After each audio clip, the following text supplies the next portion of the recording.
This is the broadcast from City Hall, the home of the Greater London Authority. Please stand by.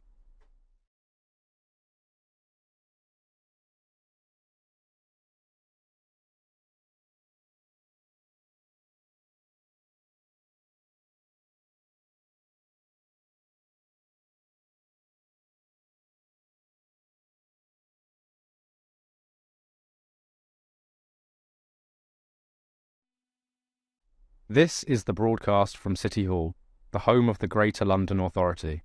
Please stand by.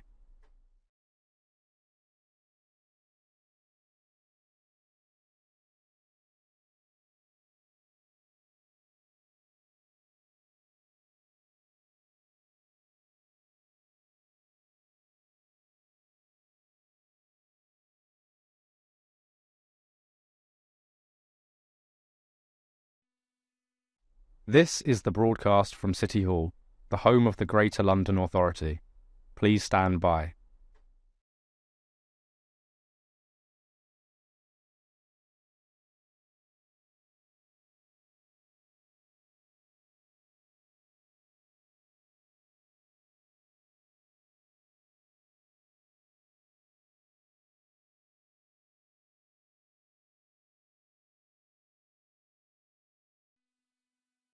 This is the broadcast from City Hall, the home of the Greater London Authority. Please stand by.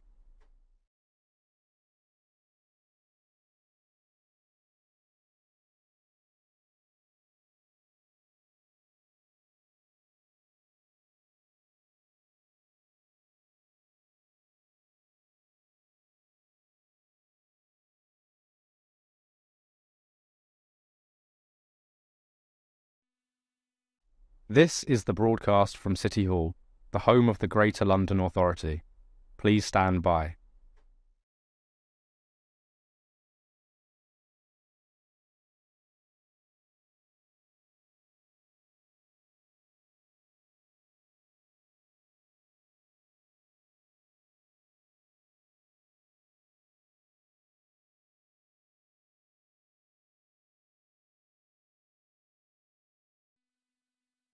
This is the broadcast from City Hall, the home of the Greater London Authority. Please stand by.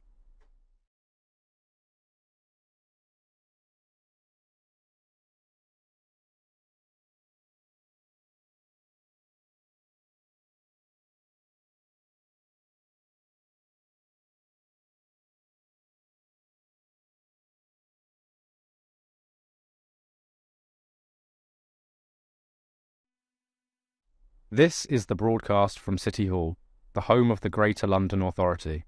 Please stand by.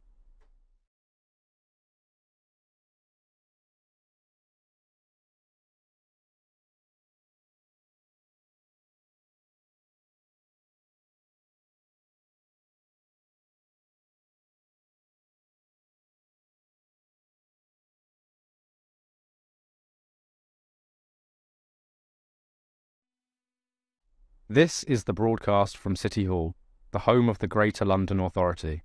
Please stand by.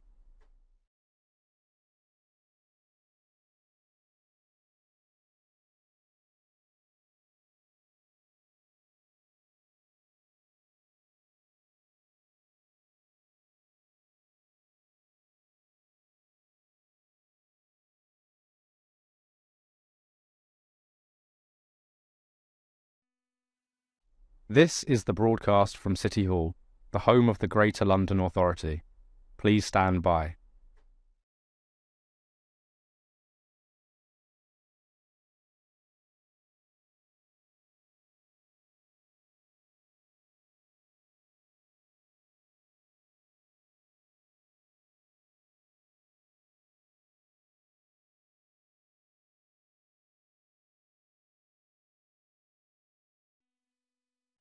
This is the broadcast from City Hall, the home of the Greater London Authority. Please stand by.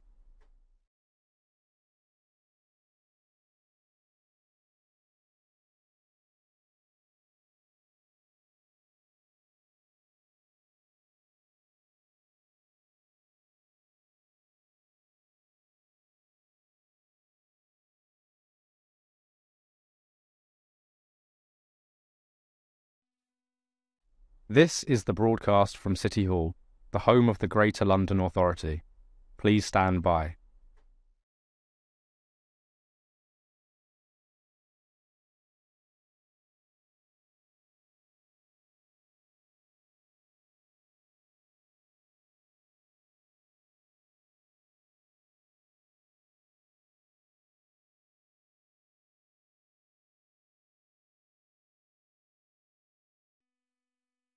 This is the broadcast from City Hall, the home of the Greater London Authority.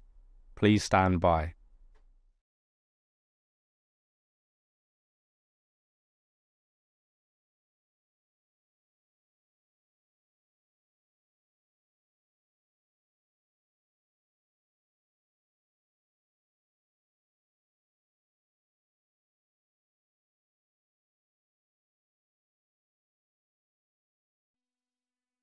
This is the broadcast from City Hall, the home of the Greater London Authority. Please stand by.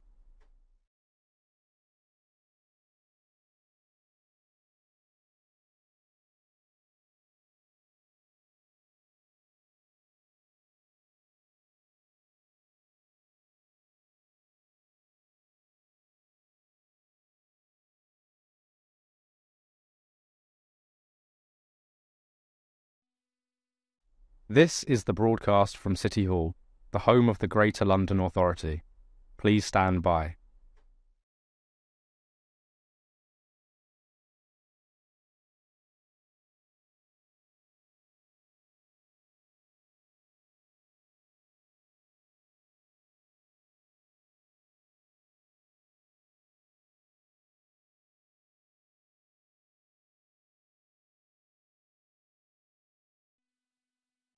This is the broadcast from City Hall, the home of the Greater London Authority.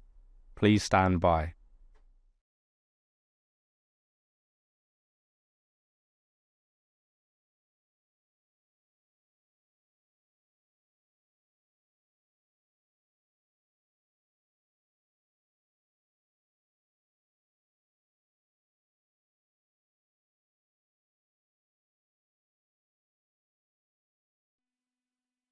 This is the broadcast from City Hall, the home of the Greater London Authority. Please stand by.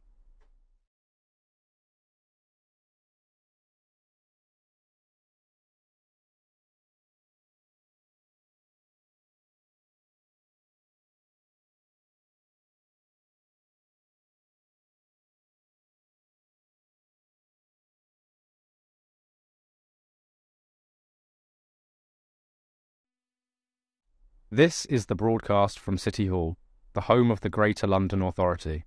Please stand by.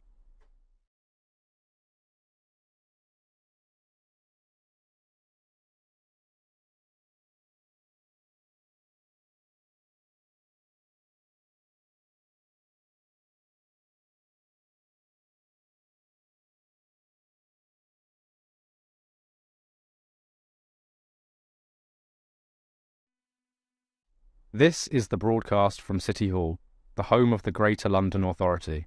Please stand by.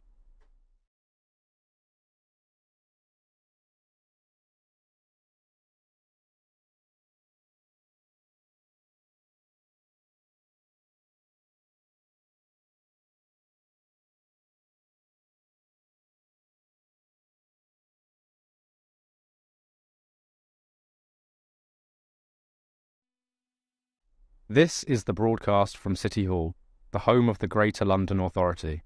Please stand by.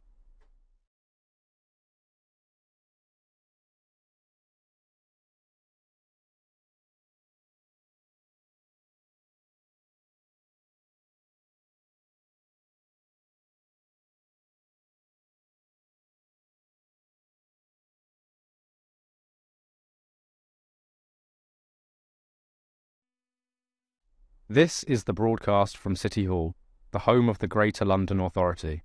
Please stand by.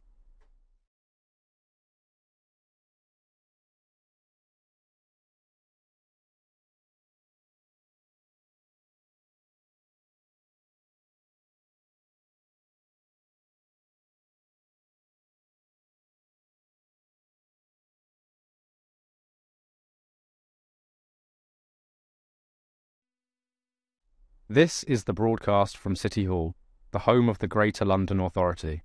Please stand by.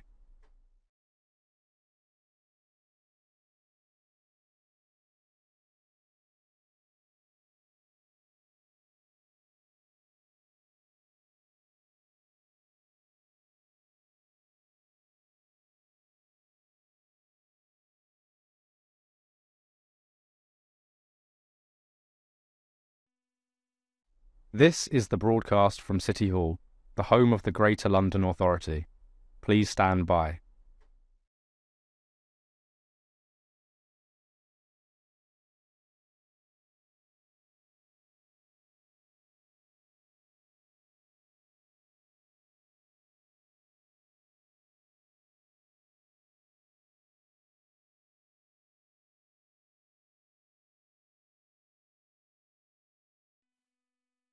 This is the broadcast from City Hall, the home of the Greater London Authority. Please stand by.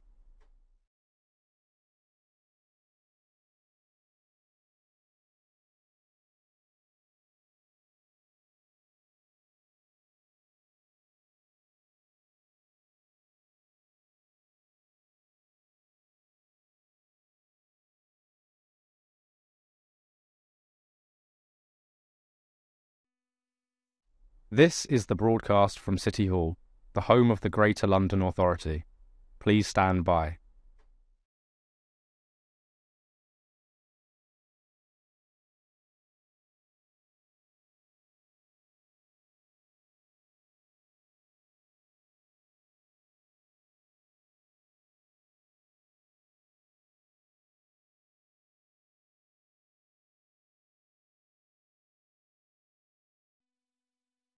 This is the broadcast from City Hall, the home of the Greater London Authority. Please stand by.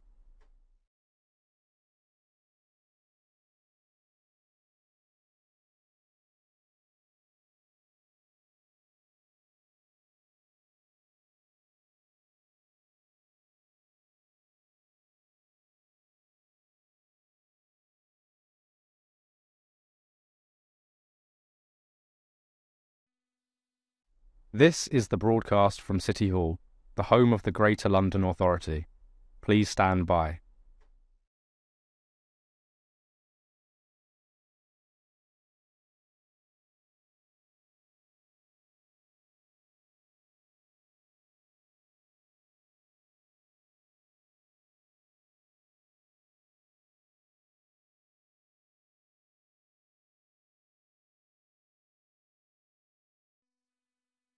This is the broadcast from City Hall, the home of the Greater London Authority.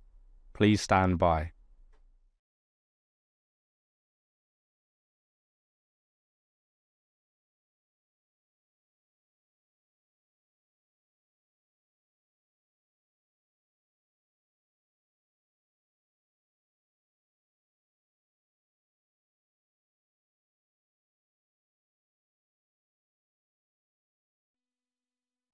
This is the broadcast from City Hall, the home of the Greater London Authority. Please stand by.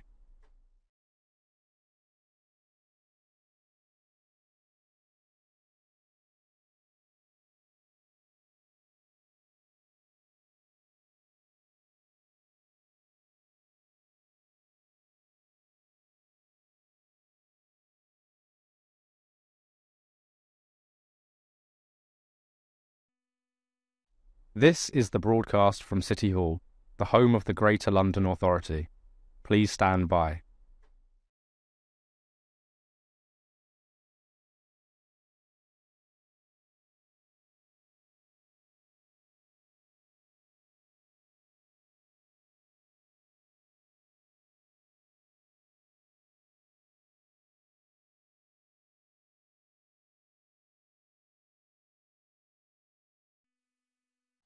This is the broadcast from City Hall, the home of the Greater London Authority.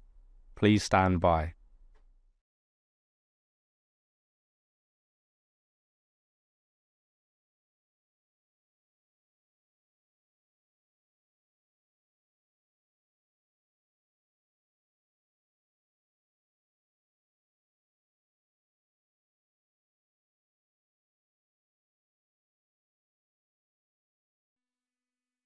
This is the broadcast from City Hall, the home of the Greater London Authority. Please stand by.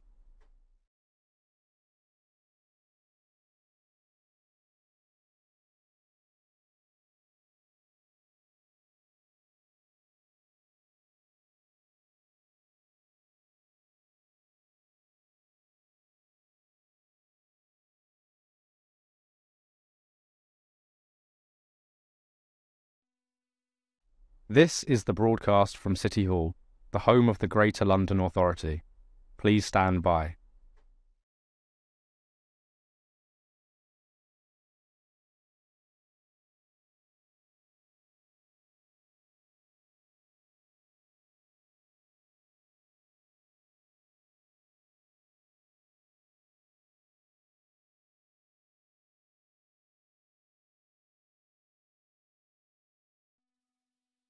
This is the broadcast from City Hall, the home of the Greater London Authority. Please stand by.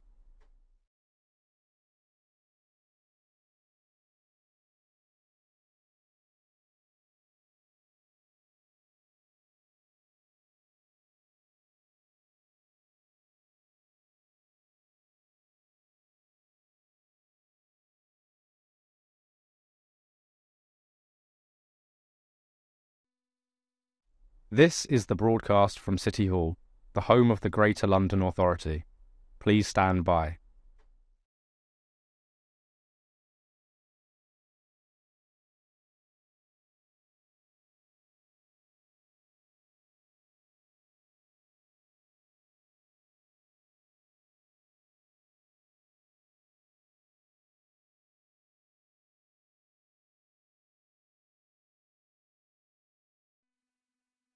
This is the broadcast from City Hall, the home of the Greater London Authority.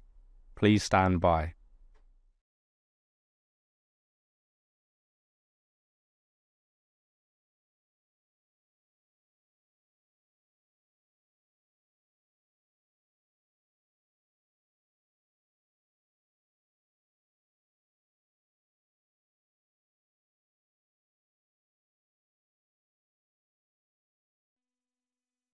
This is the broadcast from City Hall, the home of the Greater London Authority. Please stand by.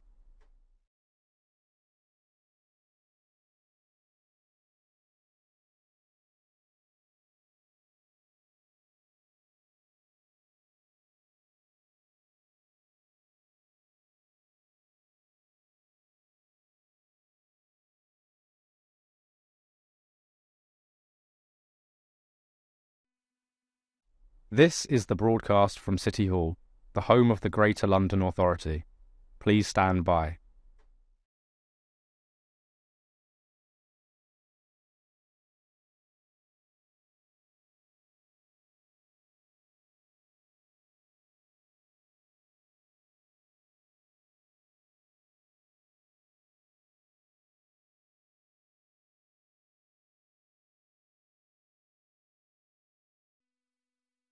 This is the broadcast from City Hall, the home of the Greater London Authority. Please stand by.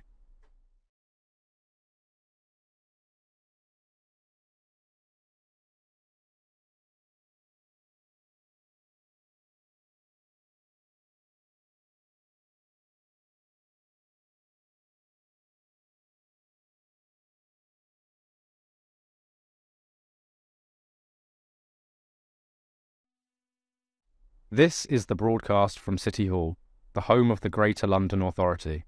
Please stand by.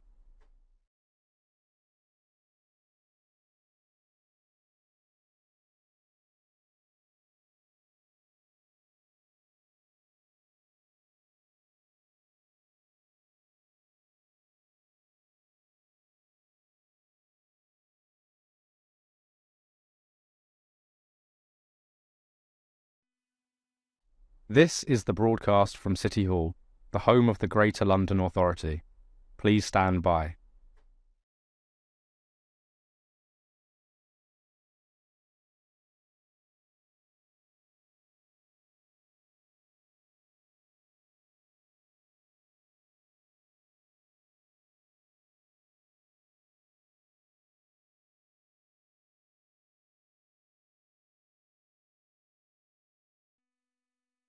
This is the broadcast from City Hall, the home of the Greater London Authority.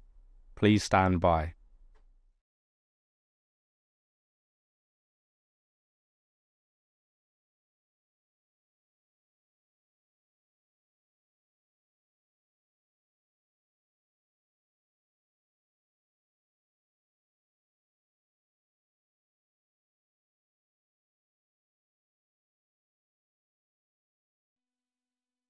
This is the broadcast from City Hall, the home of the Greater London Authority. Please stand by.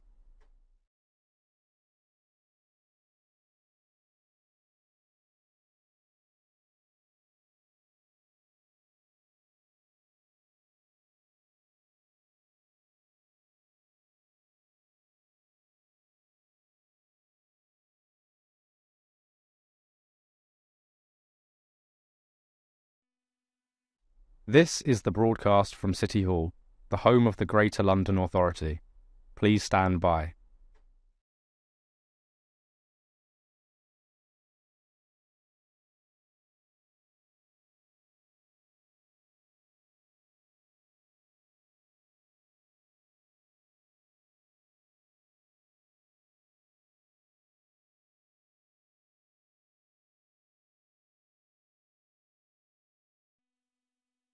This is the broadcast from City Hall, the home of the Greater London Authority.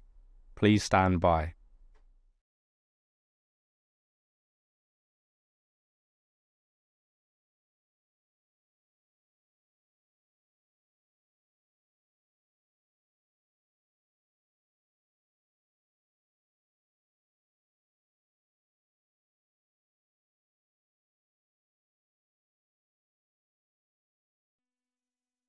This is the broadcast from City Hall, the home of the Greater London Authority. Please stand by.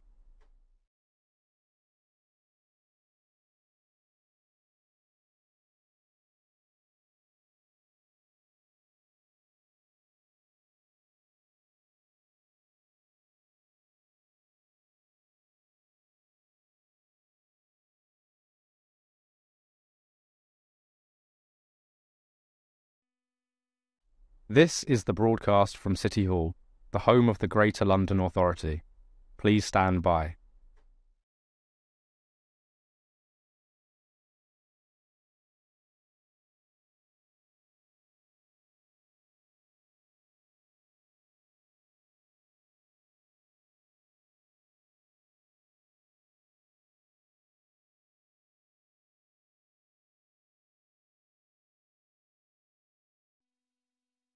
This is the broadcast from City Hall, the home of the Greater London Authority.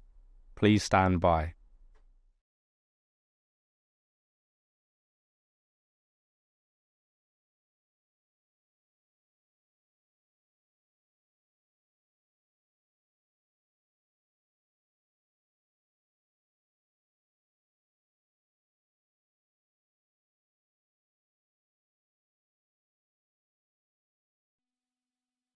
This is the broadcast from City Hall, the home of the Greater London Authority.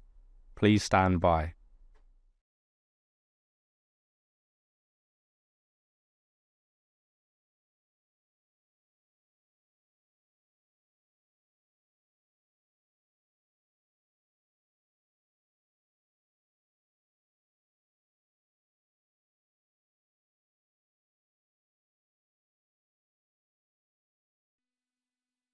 This is the broadcast from City Hall, the home of the Greater London Authority.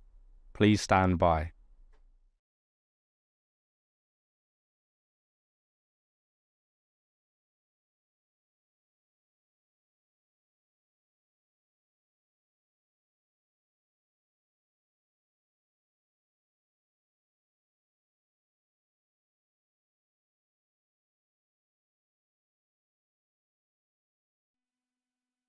This is the broadcast from City Hall, the home of the Greater London Authority.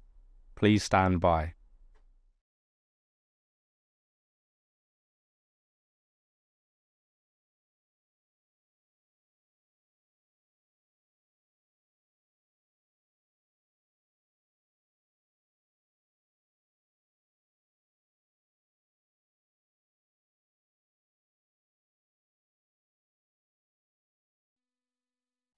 This is the broadcast from City Hall, the home of the Greater London Authority. Please stand by.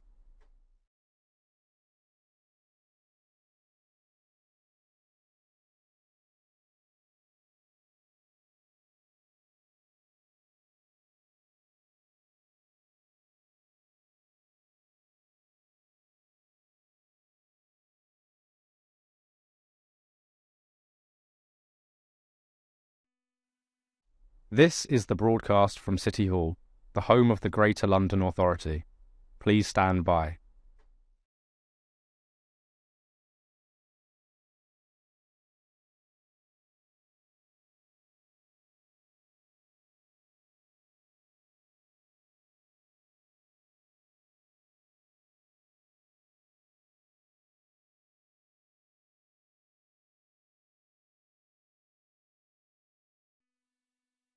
This is the broadcast from City Hall, the home of the Greater London Authority. Please stand by.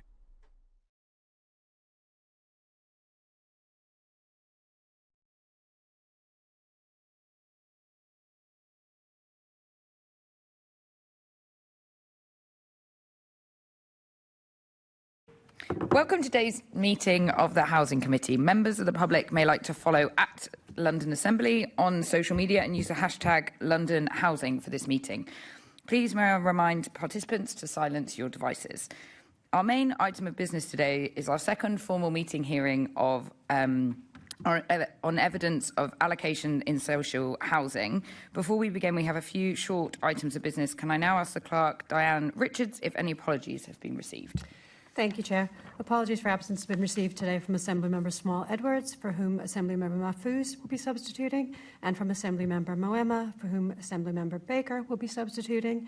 And in addition, in accordance with Standing Order 2.4D, with permission from the Chair, Assemblymember Cooper will attend the meeting virtually today. Great. We now have come to declarations of interest. Can I ask the committee to note the recommendations set out at item 2 and ask if members have any other interest to declare? Noted. Noted. Great.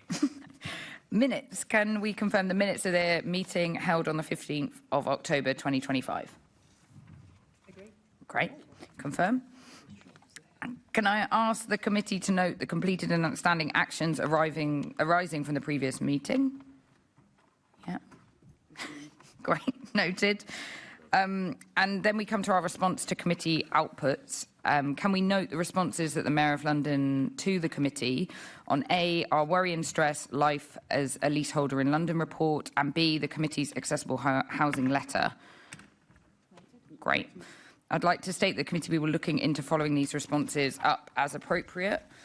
So now we come to our main item of business, allocations in social homes. Can I please welcome our guests, Richard Sorensen, Director of Housing Needs, London Borough of Lambeth, and Ian Swift, Deputy Corporate Director of Housing Operations, London Borough of Islington. And we will also be joined by one additional guest at 10:45, Councillor Grace Williams, Executive Member of Housing and Regeneration at London Councils and Leader of London Borough of Waltham Forest. We'll welcome Grace when she arrives at 10:45. So we've got a series of questions now. We'll each come to you for different themes. So I'm going to kick off with the background. So just to head up, say up top, we know that there is a chronic lack of social homes, and it's something that the committee have looked into in our other investigations. So just to state that up top, and that we're looking into today to the allocation of social homes. So for background, other than the shortage of social housing, what are the main challenges that you face in allocating social homes? And I'll come to Ian first. Thanks. Thank you, Chair. So the main challenges that we're facing is obviously a escalating homelessness problem. So in Islington, we've seen in the last 12 months an 18% increase in homelessness presentations. And that's probably driven by the local housing allowance not keeping pace with the private rental market and the evictions from there. The poverty people are facing, increased domestic abuse, and so homelessness is driving this enormous temporary accommodation bubble. You know, we've seen an 18% increase in 12 months, and those costs are enormous. In addition to that, we've had a reduction in lettings. So the reduction in lettings is because of a lack of purchasing of existing properties for people on the housing register, or the building of new homes. So our lettings are going down year on year. So each year, so for this calendar year we're in, we're estimating we will only house 6% of our residents on Islington Council's housing register. And those 6% are likely to be the households in the most chronic need. So those are likely to be homeless households living in temporary accommodation, the reasonable preference groups that you may be aware of, as, statutory overcrowding, medical, social conditions, etc. The problem is because of the poverty people are facing, the overcrowding is increasing as well in our stock, as well as families living at home for longer with their families, living home with their multi-generational families. And the larger accommodation that you require in Islington, the longer it takes to be rehoused because of the lack of 6-bedroomed, 5-bedroomed, 4-bedroomed accommodation. So if you equate to what I'm going to say to you now, we only let on average around about 4 5-bedroom properties a year and 14 4-bedroom properties a year. But the enormous need for those properties from our communities means that this chronic housing need is building year on year, and the housing register is growing year on year, and the ability to people to satisfy their housing needs is reducing year on year. So those are the challenges that the Islington Council is facing. Years gone by, we were letting 2,000 properties a year. Now, combined with housing association and council properties, you're talking 40% of that figure being let next year is our belief. I'll come to you in a second, Richard. And just to probe on how you then allocate the number of, so you described a small number of family homes, and I just wanted to ask if you use a choice-based or direct offer approach, and how you allocate those homes. Yes, certainly. And I'll come to so Richard. The housing allocation scheme is based on a points-based system. When I worked at Southwark before coming to Islington, that was on a banding system. And both have their merits, if I'm honest with you.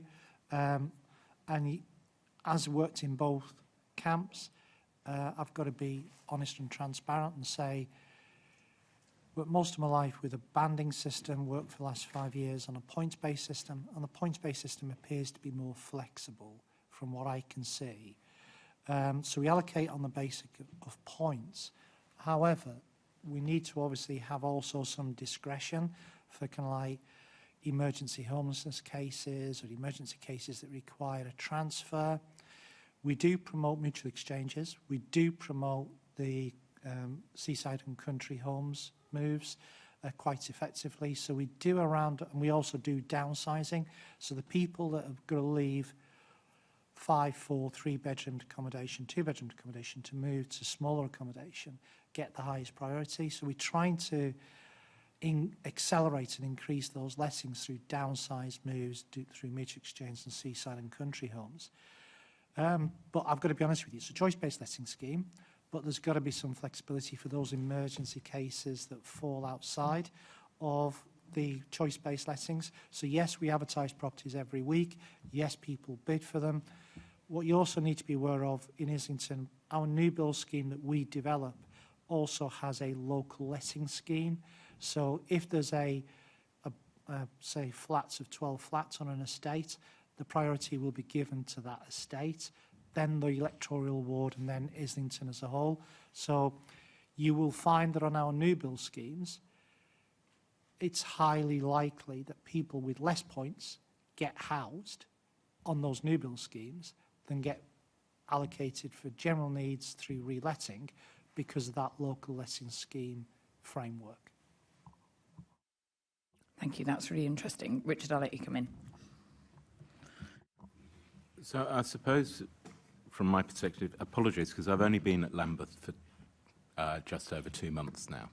Before then, I was at Enfield. Enfield had a point system. Lambeth has a banding system. So there are significant differences between the two. In terms of the challenges, though, they're pretty similar. And just to reinforce what Ian has already said, Lambeth, we have 28,000 households on the Housing Needs Register. We have 4,500 households in temporary accommodation currently. That's a massive increase over the last 3 years. Each year, we manage to let around 800 council properties in Lambeth. Each quarter, we see around 850 households approaching us for assistance as homeless. The system is, it's broken, basically. This is not a shortage of supply scenario that we are talking about. We are talking about a genuine housing emergency where households cannot afford to live in London. Although we've got 4,500 households in temporary accommodation, most of that is not in borough.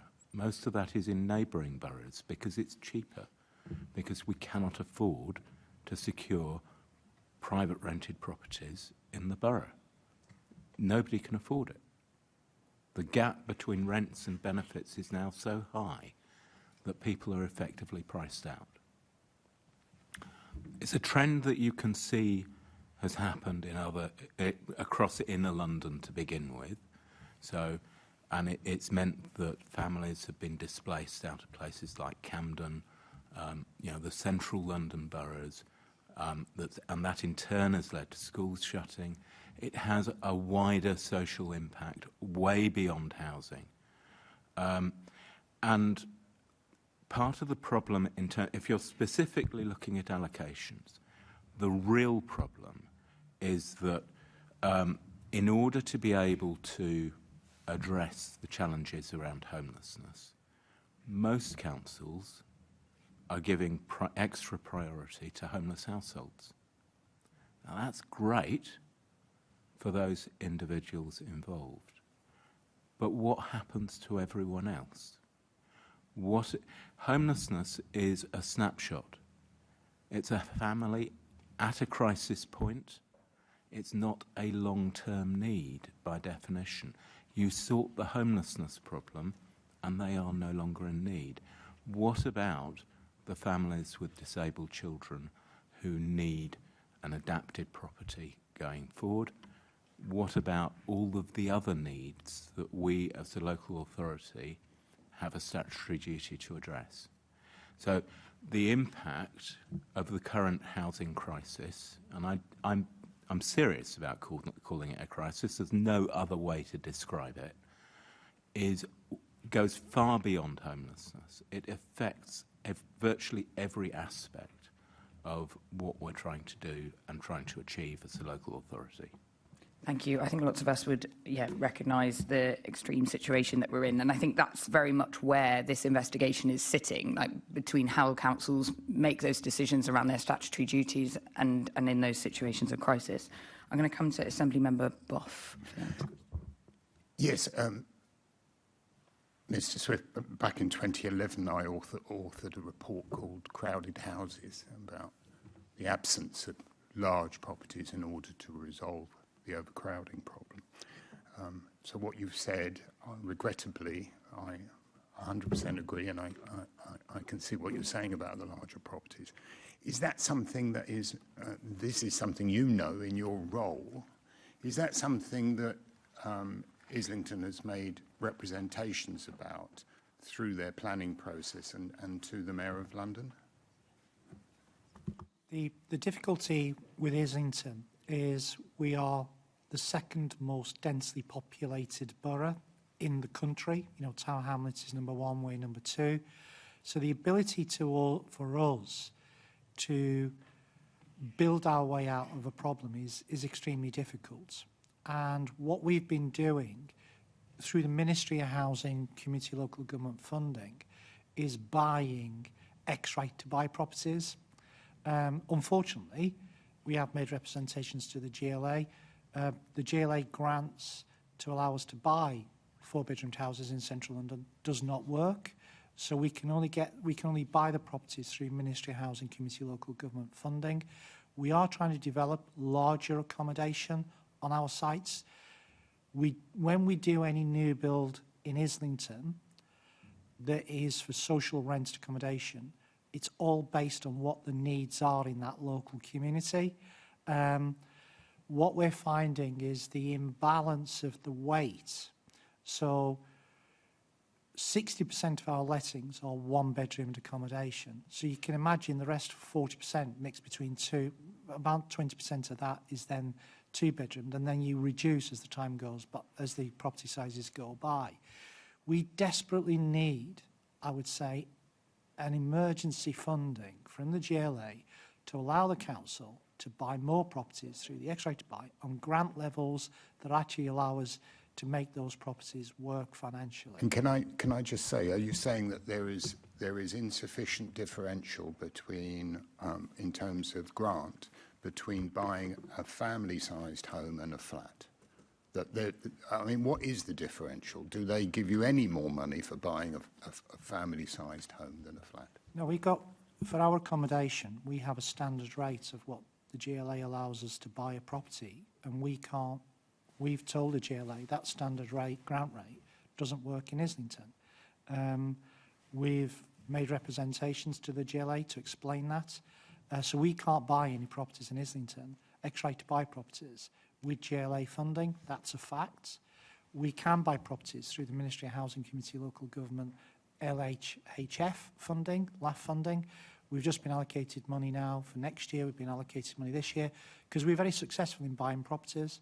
We've bought 250 X-Rate to Buy properties in the last 12 months using Ministry of Housing funding, but we can't use the GLA funding, I'm afraid. Thank you very much. That's really insightful. Over to Assemblymember Lord Bailey. Hi, I just want to ask you, you talked about you have 850 new people. Is that brand new people seeking housing, or is that some from the sort of the preceding quarter? That is 850 households approaching us for the first time because they are facing homelessness. Right, so in a quarter. So in my parlance, brand new people. Yes. Yeah, oh, that is incredible. And you talked about the gap, Ian. I believe it was you who talked about the gap between what you provide, what an individual receives for rent, and what you have to pay in your locality. How big a gap are we talking about? I know it's hard because different rents, but just roughly. Yes, certainly. So no properties in Islington in the private rented market are affordable in the local housing allowance rate. That's a fact.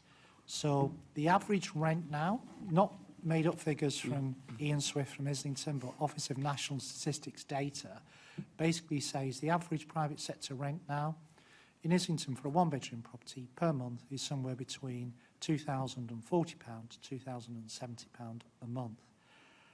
The average rent for all properties, private rented sector, is £2,700 a month in Islington. We cannot, none of our communities, if you are on a living wage, a London living wage, on claiming housing benefit, universal credit, on a decent wage, you can afford to live in Islington because the local housing allowance rate that's set by central government has been frozen for years, where other welfare benefits go up by CPI every September. That determines what happens next year. The local housing allowance rate hasn't gone up. However, private rents in the last 2 years have gone up almost 20% in Islington. So that's pushing the homelessness problem. So we get, not as many as perhaps as Lambeth, we get 4,000 new homelessness approaches every year. And we only let 900 properties combined with housing associations. So how does the GLA or central government imagine we can meet our housing needs? We have, as you are aware, we have a legal duty to prioritise reasonable preference groups. We have to do that by law. We have limited discretion of who we allocate properties to because of either case law, the housing legislation, or the code of guidance. I think it's fair to say, I can only speak for Islington, we are in a crisis position in terms of our communities and their rehousing options. I think your breakdown of the numbers makes it plain how stark it is. I'm going to slightly switch targets here, and maybe I'll start with Richard, and I'll come back to you, Ian. What are there any barriers to monitoring the waiting times for social housing applications? Do you monitor those times? If I'm on your list, Richard, will you be able to give me any indication of how long I might wait for someone of my sort of, young single male? I am none of those things, I might add, but yeah. Yes, the average wait when I was at Enfield for a 3-bedroom property was 15 years. Lambeth, I think it's slightly lower. I think it's about 12 years in Lambeth. So it's a long time, basically. We're talking over a decade, and being on the waiting list. And that's in Band B, by the way. In Lambeth, that's a Band B, so that's relatively high priority. And Ian, what would the waiting list look like in your area? And do you tell people when they're put on the list, listen, this is, what the wait is expected to be? Yes, certainly. So when everybody gets the housing register letter that says you're on the housing register, you have got these amounts of points, we then explain in that letter and on our website how many points on average you require to be rehoused in that property type. Right. So we will say you need X points for 1 bed, Y for 2, Z for 3. And they can then intelligently say, I haven't got enough points to be housed in the near future.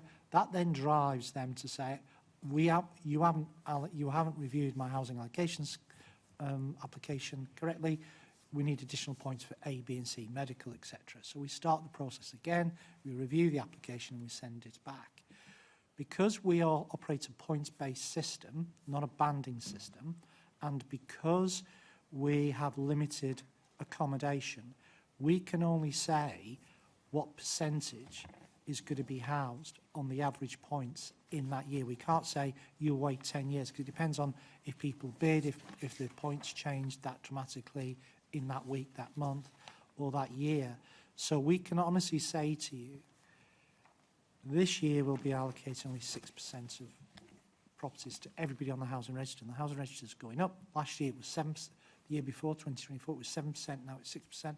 Probably next year, because of lack of acquisitions, lack of new build, it'll probably be 5%. It's not going to go up. The ability for us to rehouse the other 94% of people on the housing register is never going to exist. That's a fact. 94% of people today will not be housed in the next 12 months on our housing register.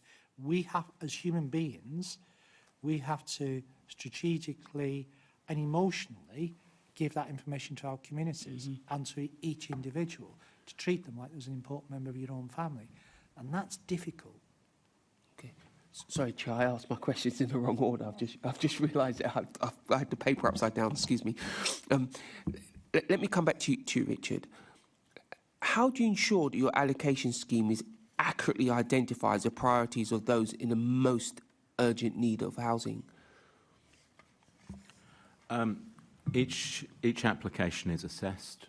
We employ a medical assessment officer to actually review the medical evidence as well. It is incredibly difficult.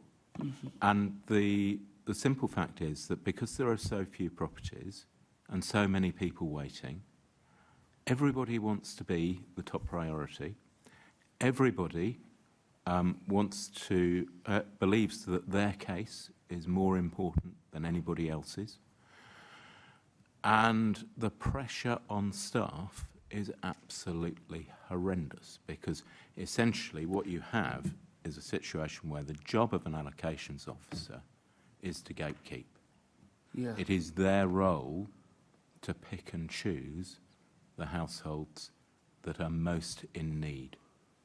And this is one of the problems that I think we have because of the levels of homelessness that we're now seeing, that the legislation is simply not designed to cope with the volume of homelessness approaches and the volume of homeless applications where we have to give, because they are a reasonable preference group, we have to give them reasonable preference. And the knock-on implications for people suffering from overcrowding, from everything else, all of the other high-risk factors, to some extent go out the window. It also has another effect as well, in that if the only way of getting priority for social housing is to become homeless, more people will apply as homeless as being a route into social housing. And that sounds really harsh, but that is the brutal reality of what you see coming through in terms of the stats. So it's really difficult. And in the current environment, homelessness is kind of all-consuming. Yes, I see from my own, it's probably a bit of a tough thing to say, but I see from my own community work, sometimes people will make themselves more vulnerable because it aids where they may be on the housing list, or might not rail so hard against being vulnerable because they know it will add to their points if it's a points-based system. This is a question to both of you. Do we need to rationalise the criteria for social housing rather than creating longer and longer lists and pushing people into temporary accommodation? I know it's a tough question, but you use the word crisis rightly so, Richard, and I think we're going to have to ask some tough questions. Do we need to change who is eligible for social housing? If I can come back on that one.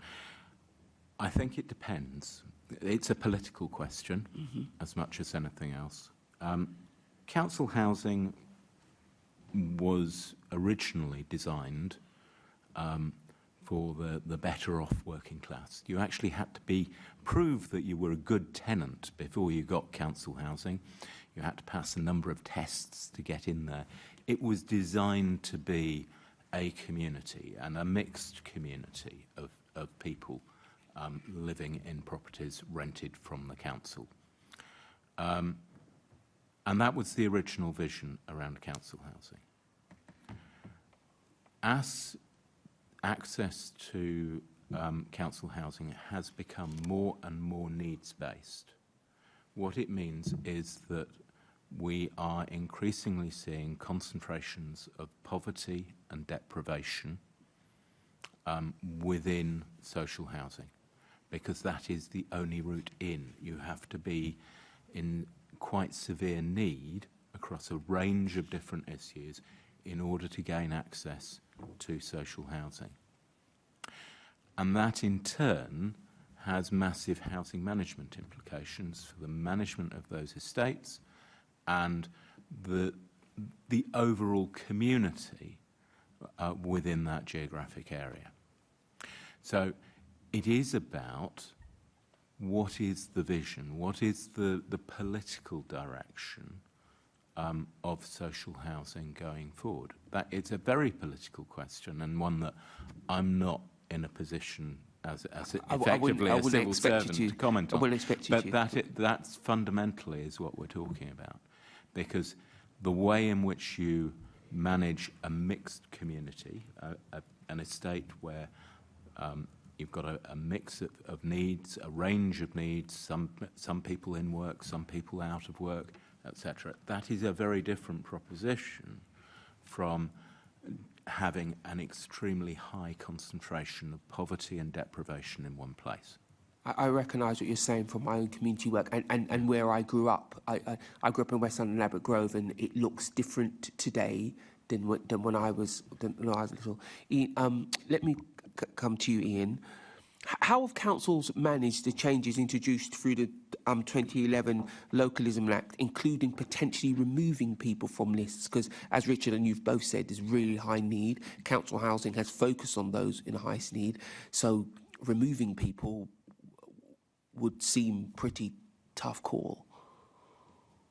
That's down to local politicians to make the decision. We can make recommendations. So you will find that the majority of London councils, from our benchmarking, is saying to join the housing register, you've got to have lived in our borough for 5 years. That's the average across London. Right. And that's then trying to rationalise further who can join the housing register to then get rehoused. However, for homelessness, it's have you lived in the borough for 6 to 12 months or 3 of the last 5 years. So if you go through the homelessness route, maybe slightly shorter.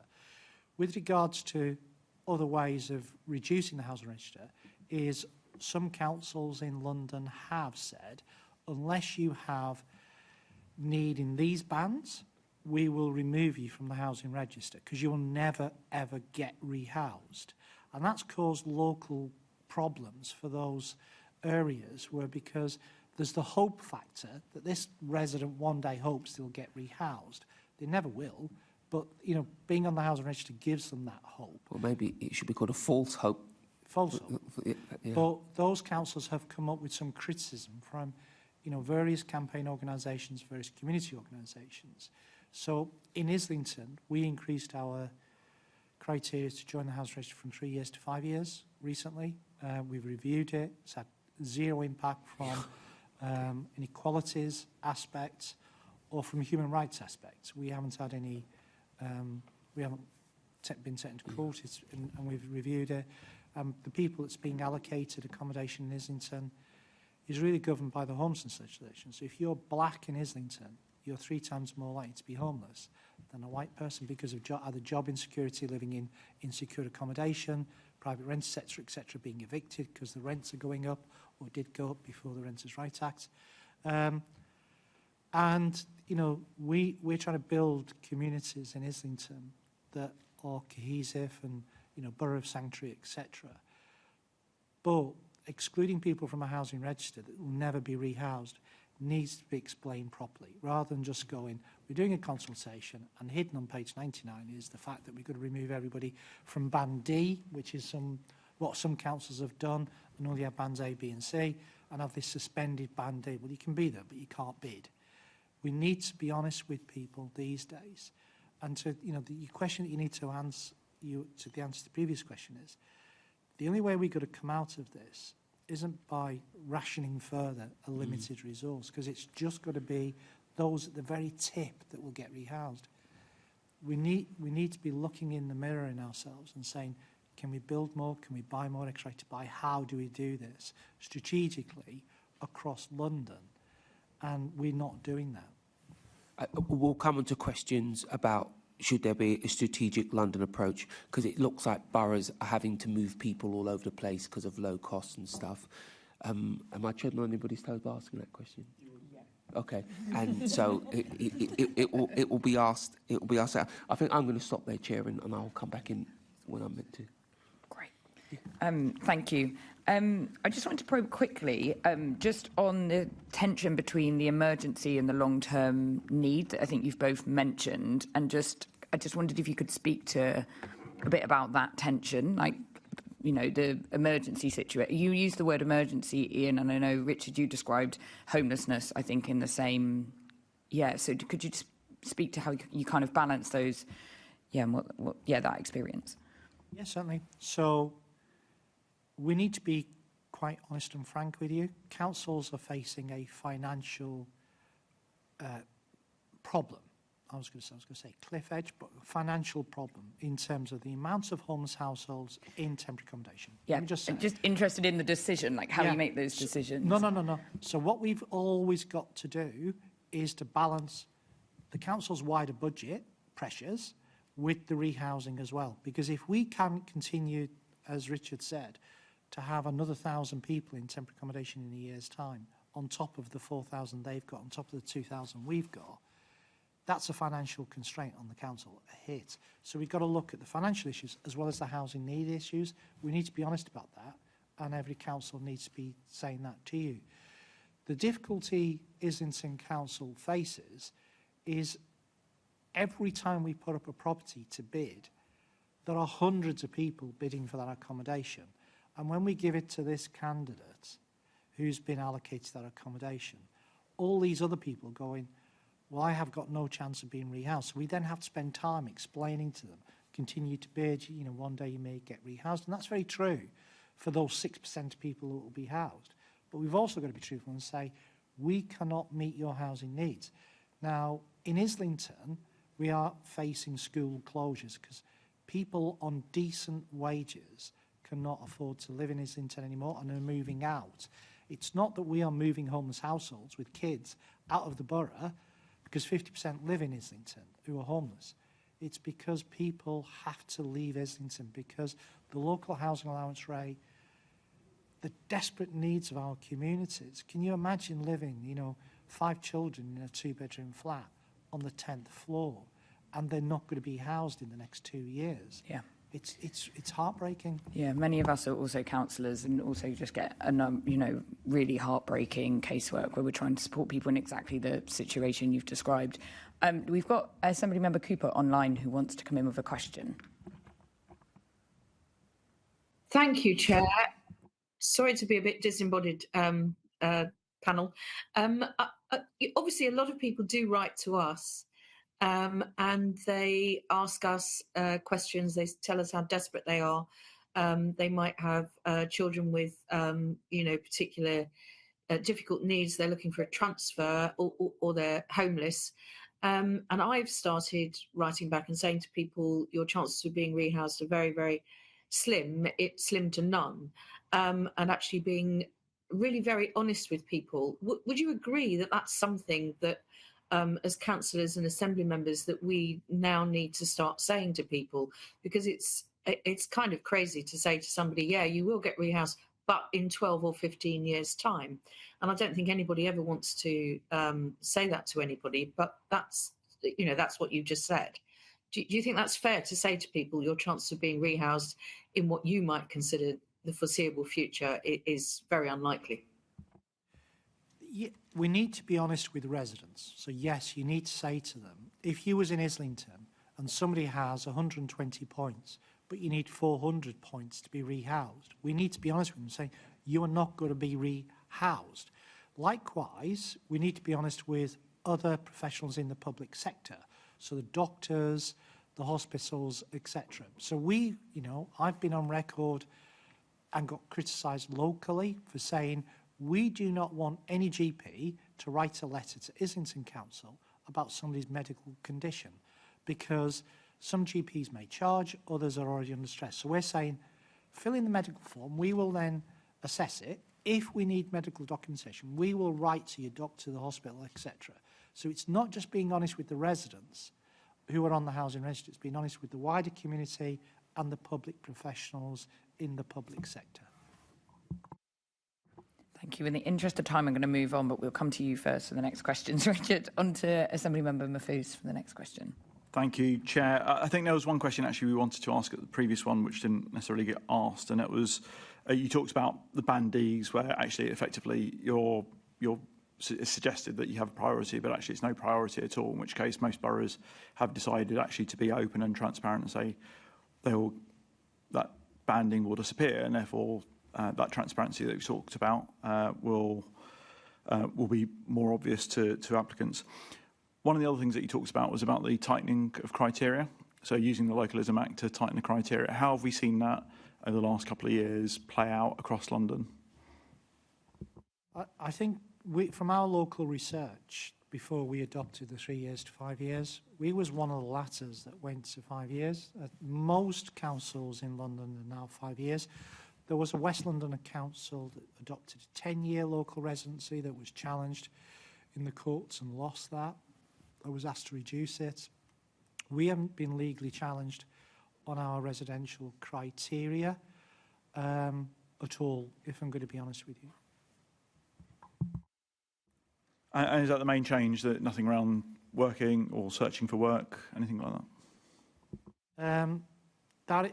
Searching for work is not a criteria for points in Islington. We did make massive other changes to the housing allocation scheme.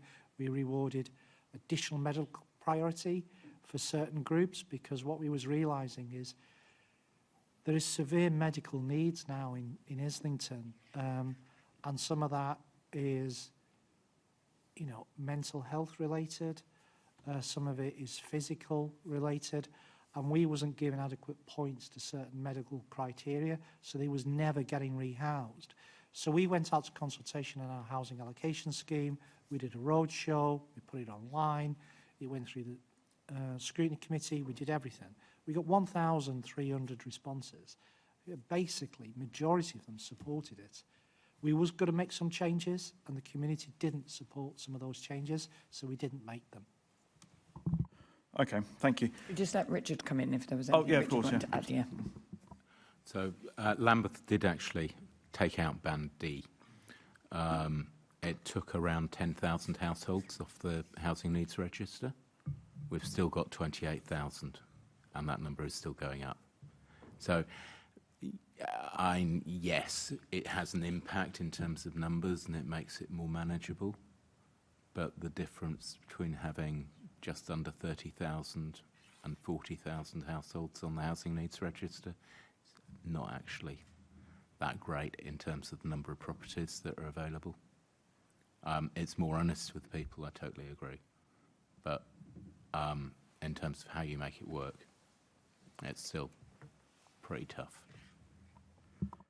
Thank you. I'm going to move on to the next section, which is around working with housing associations, and declare that I've worked for housing association in the past in the community investment team, and also been a cabinet member for housing. So I've worked on both sides. So I appreciate both sides of this point. If I can come to you and ask you what you feel are the challenges in terms of working between local authorities and housing associations in terms of allocations, because they will have different allocations policies. So, of course, somebody may very well be meeting all of the criteria in terms of a council property, but they've bid for successfully a housing association property. Their hopes are built up, and then they go through the other due diligence process that the housing association will have in place, and then they don't get through that. So how can we improve that cooperation? It's a really difficult balance to get. So,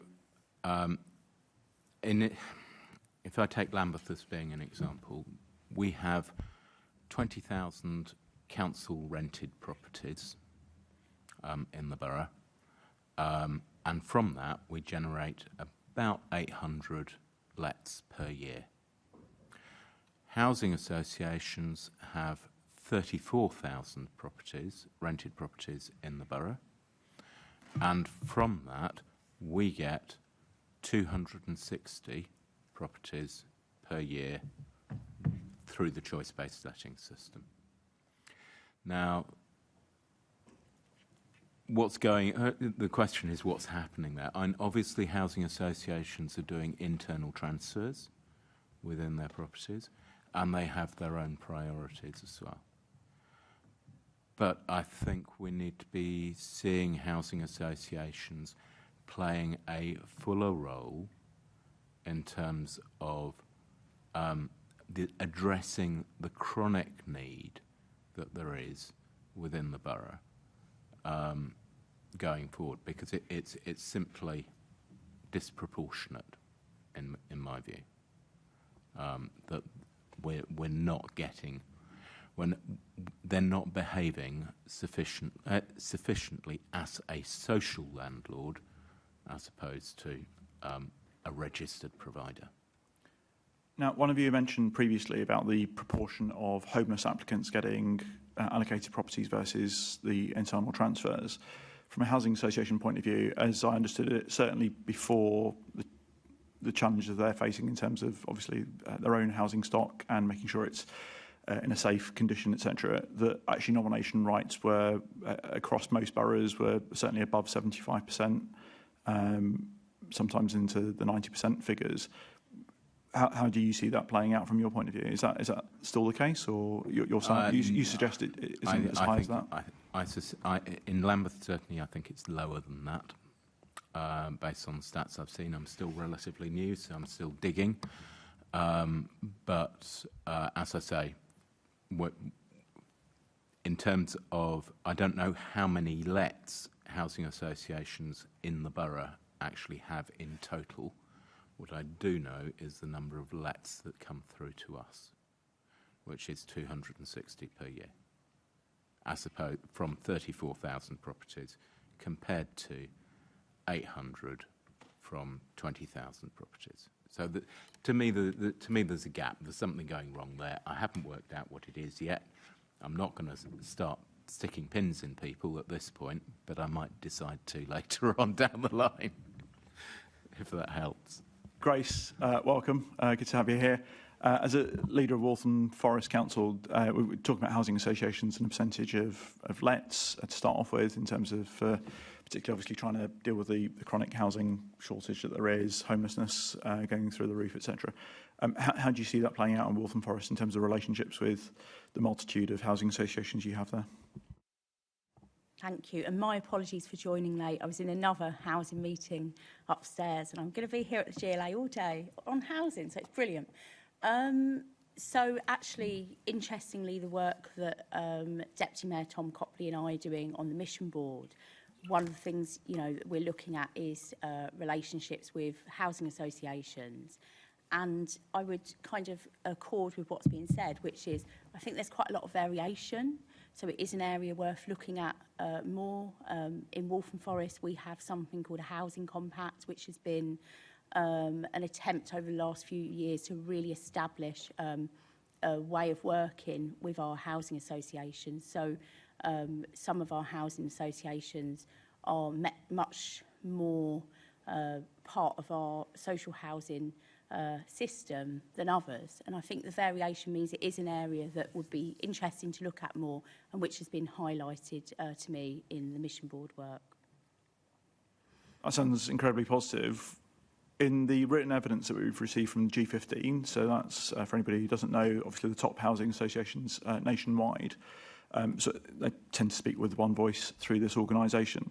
They've come back and said that they would welcome a pan-London shared framework between boroughs and housing associations that improves consistency, promotes transparency, and sets clearer expectations on nomination turnaround times. Is this something that the mission board will be taking up?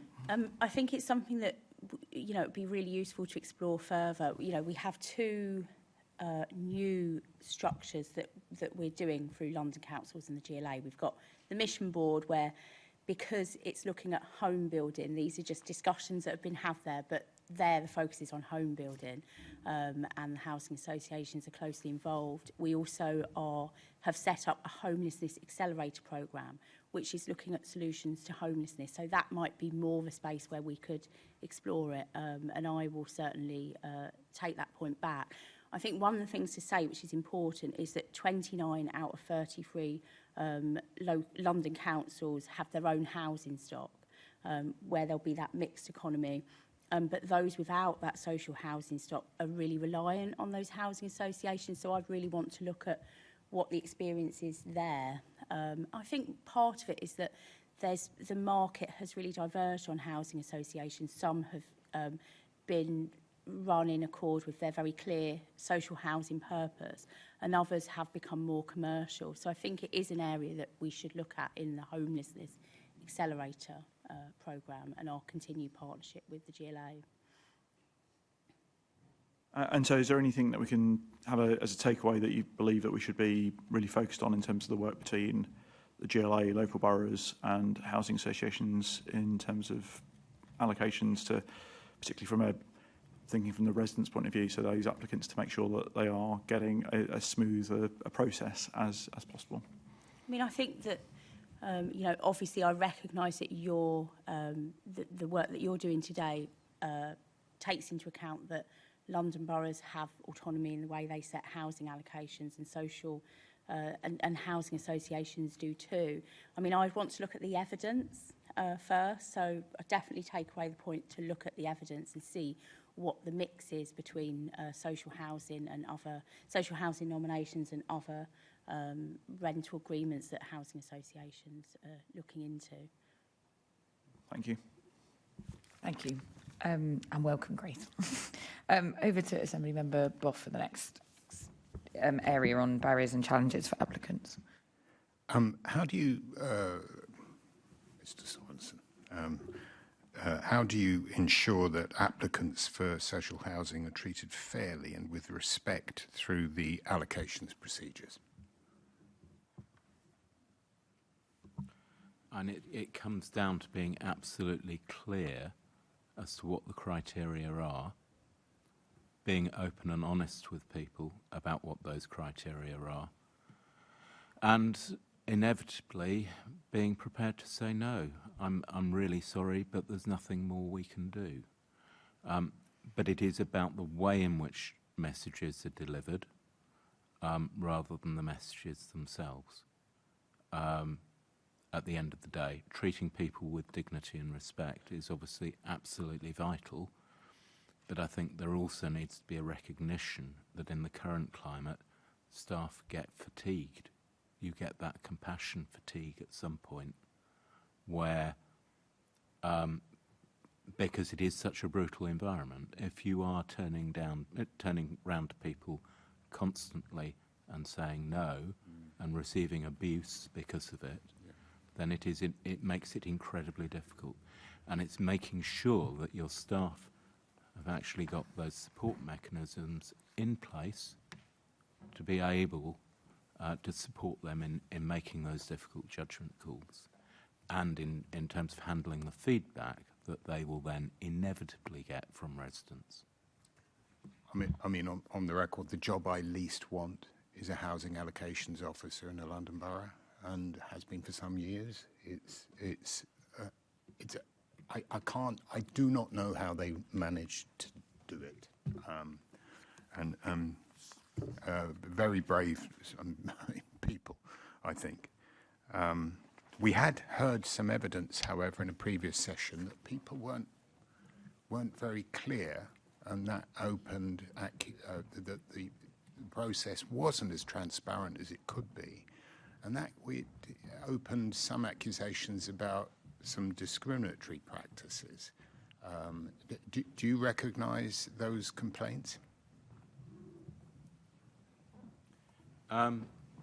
If I'm being totally honest, no. Not in terms of direct discrimination. I think the issue is that the primary issue for me is that the households who are most in need of housing are at the bottom end of the income spectrum. They will be largely on benefits, and housing need is a symptom of poverty. And if you look at the demographic mix of people in poverty, then that is where you wind up with an issue in terms of potential accusations of discrimination. If I look at the proportion of people in Lambeth who are applying as homeless or coming to us as homeless, then it is predominantly people from black and Asian communities. It's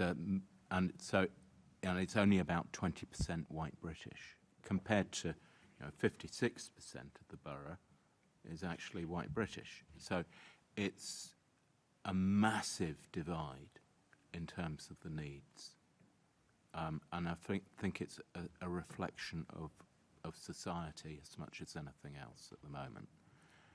But it's something that you constantly have to bear in mind in terms of how you actually address the issues.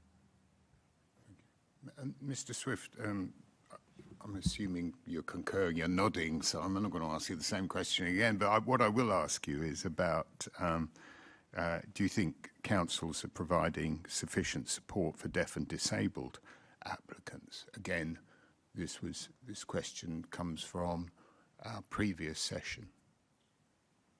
Yeah, so, to answer the previous questions along with this, we, as Islington Council, we're very proud that we have a service where anybody can walk in 9 till 5, 5 days a week, and access our services. They can, at 222 Upper Street, it's there. We have staff that will talk to them. We've not got a service that says the computer says no approach. It's not being electronically motivated in that way. That has barriers, and we know that. In terms of the work that we've done, we've actively sought out to see if we actually are discriminating against any community. So we're one of less than a handful of councils to have obtained the Stonewall Housing LGBTQ+ accreditation.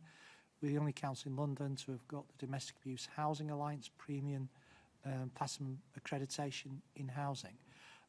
we're now working towards the Housing Diversity Network accreditation, because what we don't want to do is unintentionally discriminate against any section of our community, whether that's by age, sex, you know, their ability to read or write or listen.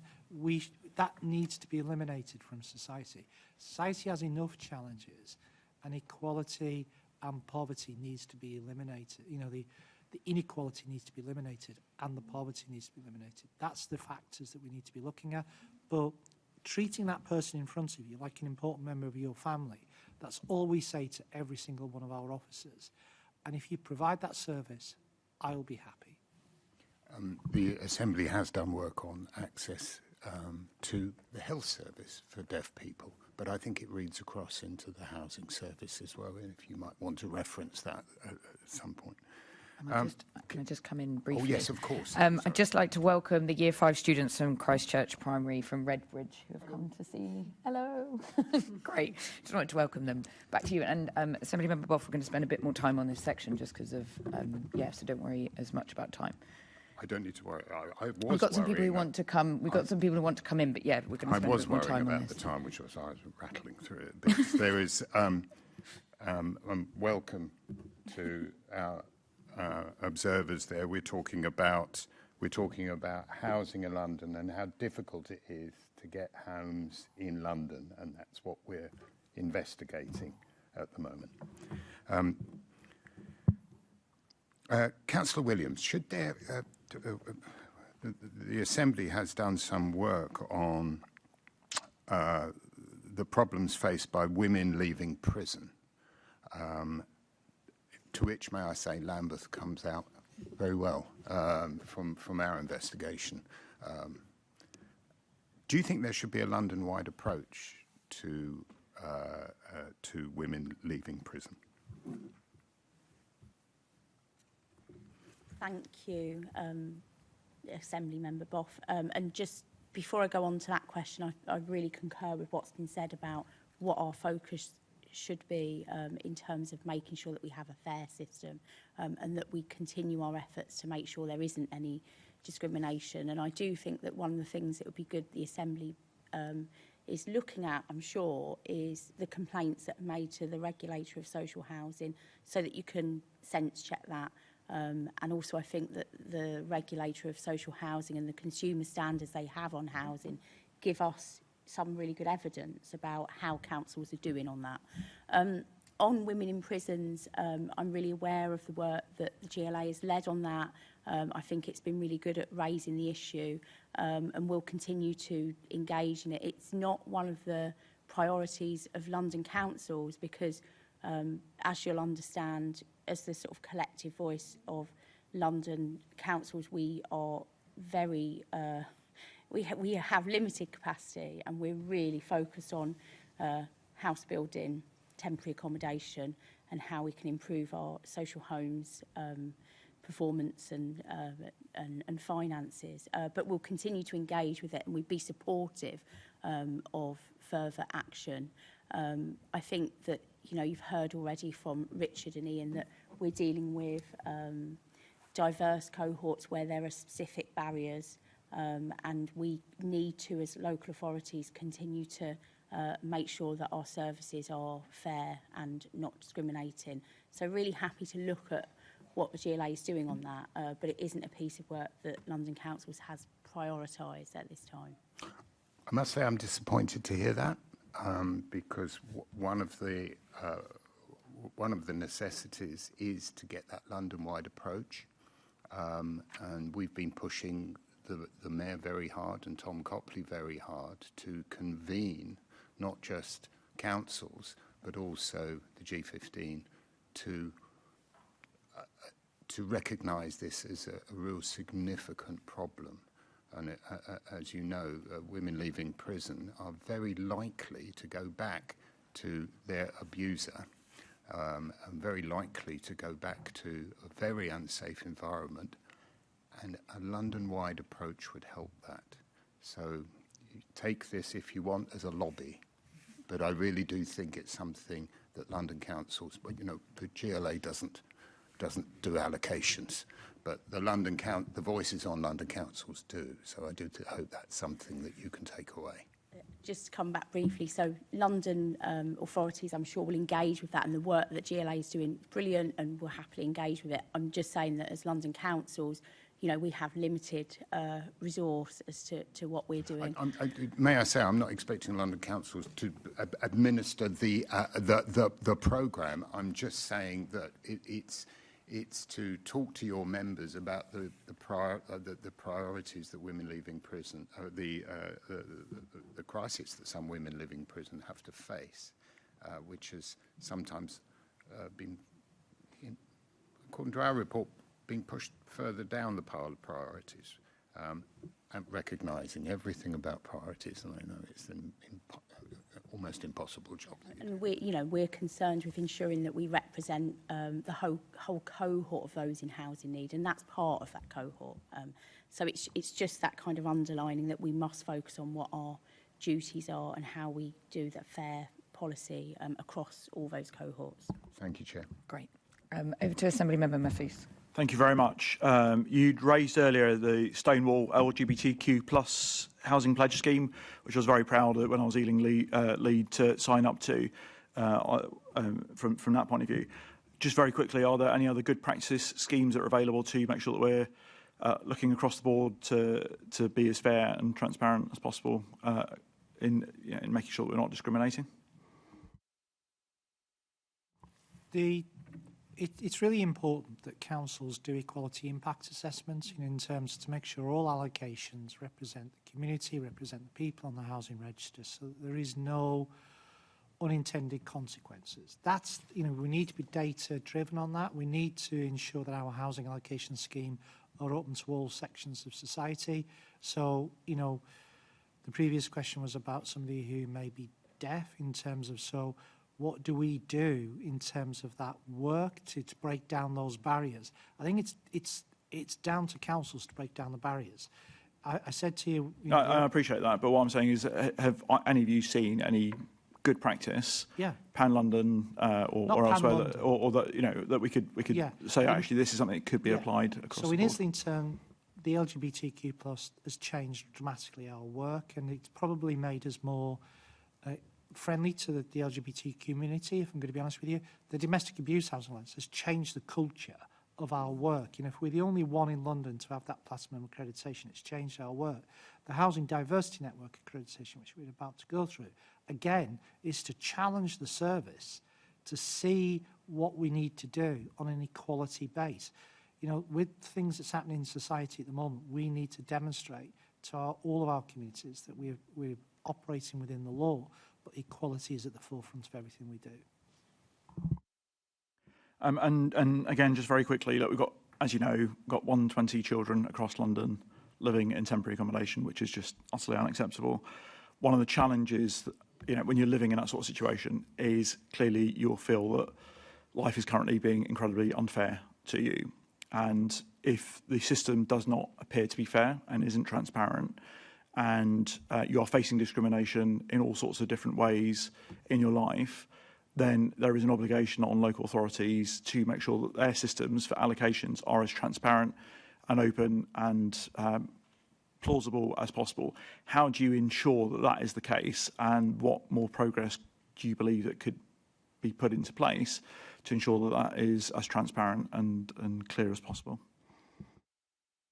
Thanks. Shall I start us off on that? I mean, I completely agree that the housing emergency that we're facing, temporary accommodations at the heart of that, families that are in housing need who are having to live in hotels or different kinds of temporary accommodation that might be more suitable, still face, a picture which is just not fair and is hugely detrimental to those families in terms of having space to study or play, being able to access work, being able to access schools, and also the mental health toll that it takes on people's well-being. So I think that we have to start from there. I think when it comes to looking at how we then allocate social homes, there are 2 points that I'd make. The first one is it's absolutely vital that the GLA and London boroughs remain focused on house building, because that's the thing that's going to help us to address that crisis. So that's number one. The second thing is the work that I briefly mentioned earlier about the Homelessness Accelerator, which is the GLA and London councils looking at solutions together that can start to address the temporary accommodation issue that we're seeing. So one of the things that London councils did in the past that broke down was to have what's called a interborough accommodation agreement, which was about us setting a price for accommodation in London. And we are doing some work to resurrect that. And I was probably the most sceptical that that would work. But some of that work is actually now really underway, and we're working with other providers like the Home Office. So things that address the price and the quality of temporary accommodation are important. But then just thinking about social homes allocation, and you may have sort of done this a bit before I was here, but obviously many of those who are in housing need will be literally in housing need. They'll be homeless, and we need to prioritise those people alongside those that are overcrowded and those that have medical and social criteria that we must address as well.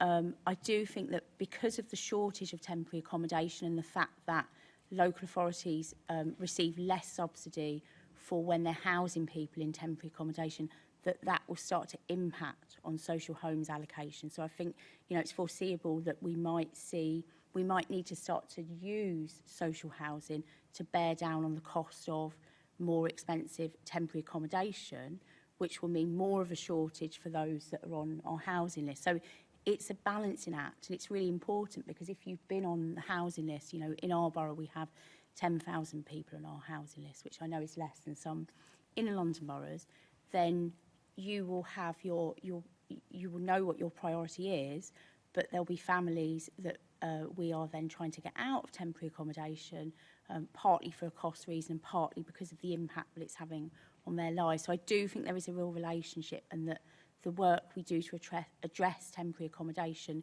challenges is really necessary for the wider cohort that are on our waiting list for housing. Grace, I mean, you very eloquently explained what those big level solutions are to the challenge that those households are facing.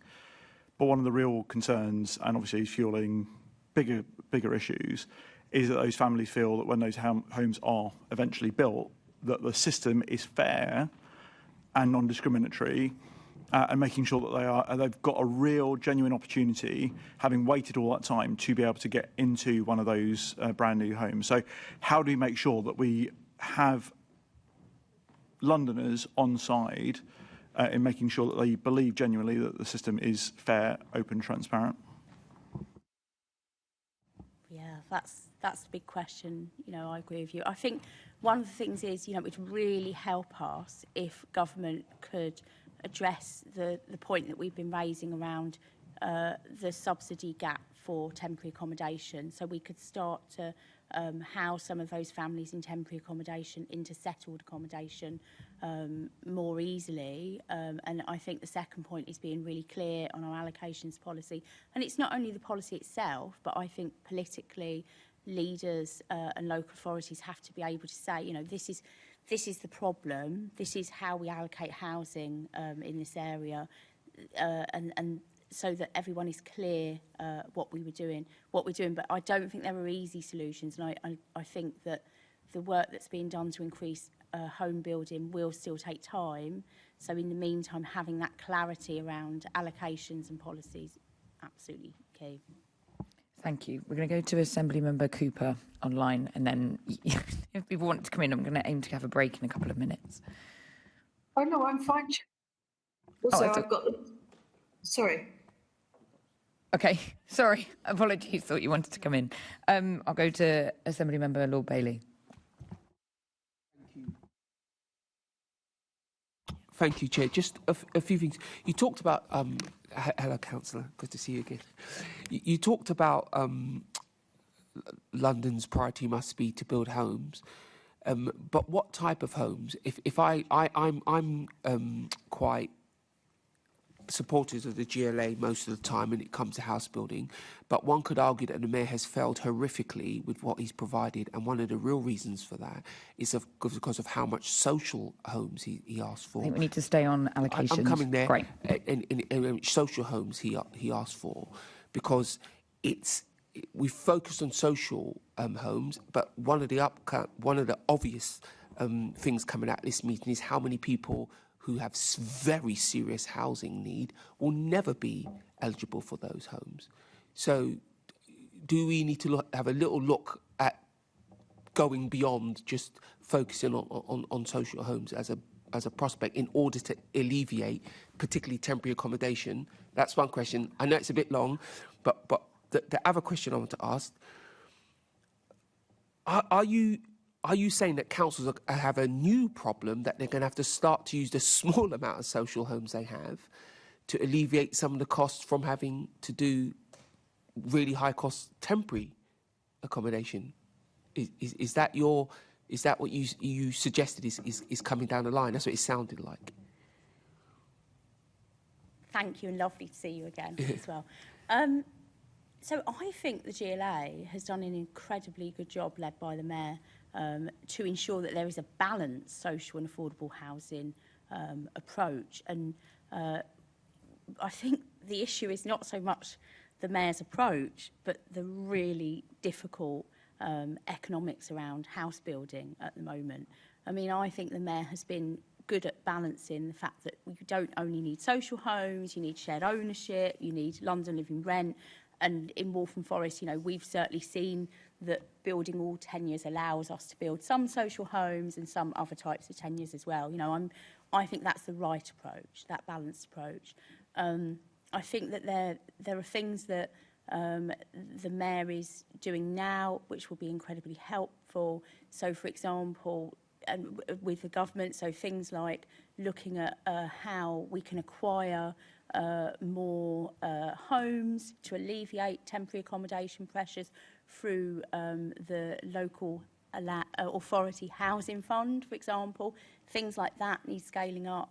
The amount of capital that councils can access to build temporary accommodation or purchase temporary accommodation alongside social housing are absolutely vital, because otherwise I do think it is likely that local authorities will need to use at least a proportion of their social housing to house those that are in temporary accommodation, because the pressures are so great. So if you look at a borough like Waltham Forest, we have an overspend of about 35 million. Half of that overspend is on temporary accommodation. So a council like ours, many councils in London, will be trying to alleviate those pressures so they can balance the books. So I do think there is that strong relationship, and that social housing, other tenures, and addressing temporary accommodation now is needed to address it. Okay. And one small question. If you've placed someone in temporary accommodation, do they come off of your housing waiting list? No. Okay. But they go down in priority because they will be in housing. Yeah. So they, you know, I'm just talking about, I'm not going through a whole allocations policy here, but they're still in housing need, but they are not homeless. Yeah, because you've... Yeah. Okay. Richard, did you want to come in? I think, apologies, but Lambeth has a different approach, because the legislation actually says that they're still statutorily homeless whilst they're in temporary accommodation. So that there is a priority there.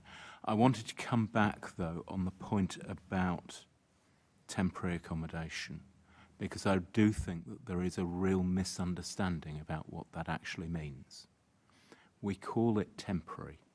It's not. Okay? We have 4,500 households in Lambeth who are in temporary accommodation. About 1,500 of those arrived into temporary accommodation within the last 2 years. Everyone else has been there for more than 2 years. We have, I know the longest length of stay is currently 22 years. This is not temporary accommodation. It really isn't. And I think the language that we use to describe temporary accommodation is part of the problem. That it is horrific what we're talking about. And temporary accommodation is unstable. People can be asked to move with 24 hours notice. It is largely rented from private landlords at the bottom end of the market on a night-by-night basis, nightly paid. And that, in turn, adds an element of instability, where people cannot build routes, they cannot rebuild their lives whilst they're in there. So I know that there's a lot of talk around needing to address the crisis in temporary accommodation.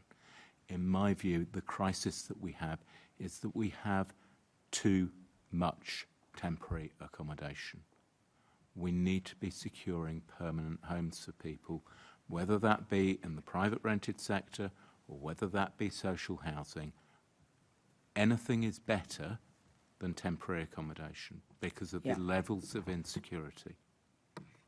Thank you. Yeah, I'm sure that many saw of that. us Say that I agree. completely agree with that. Yeah. And I think that when I talk about needing some access to temporary accommodation, it's so we can improve the quality of it. So, for example, in our borough, we might Just be going to looking move at... us away from this, just because Oh, we're okay. veering quite far away from where we All right, started. brilliant, okay. But yeah, I do really appreciate the comments that have been made. We're going to take a short break, and then we'll come back to some of this and some more questions. We'll be back in about 5 minutes.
Welcome back to today's Housing Committee meeting where we're looking at the allocation in social housing.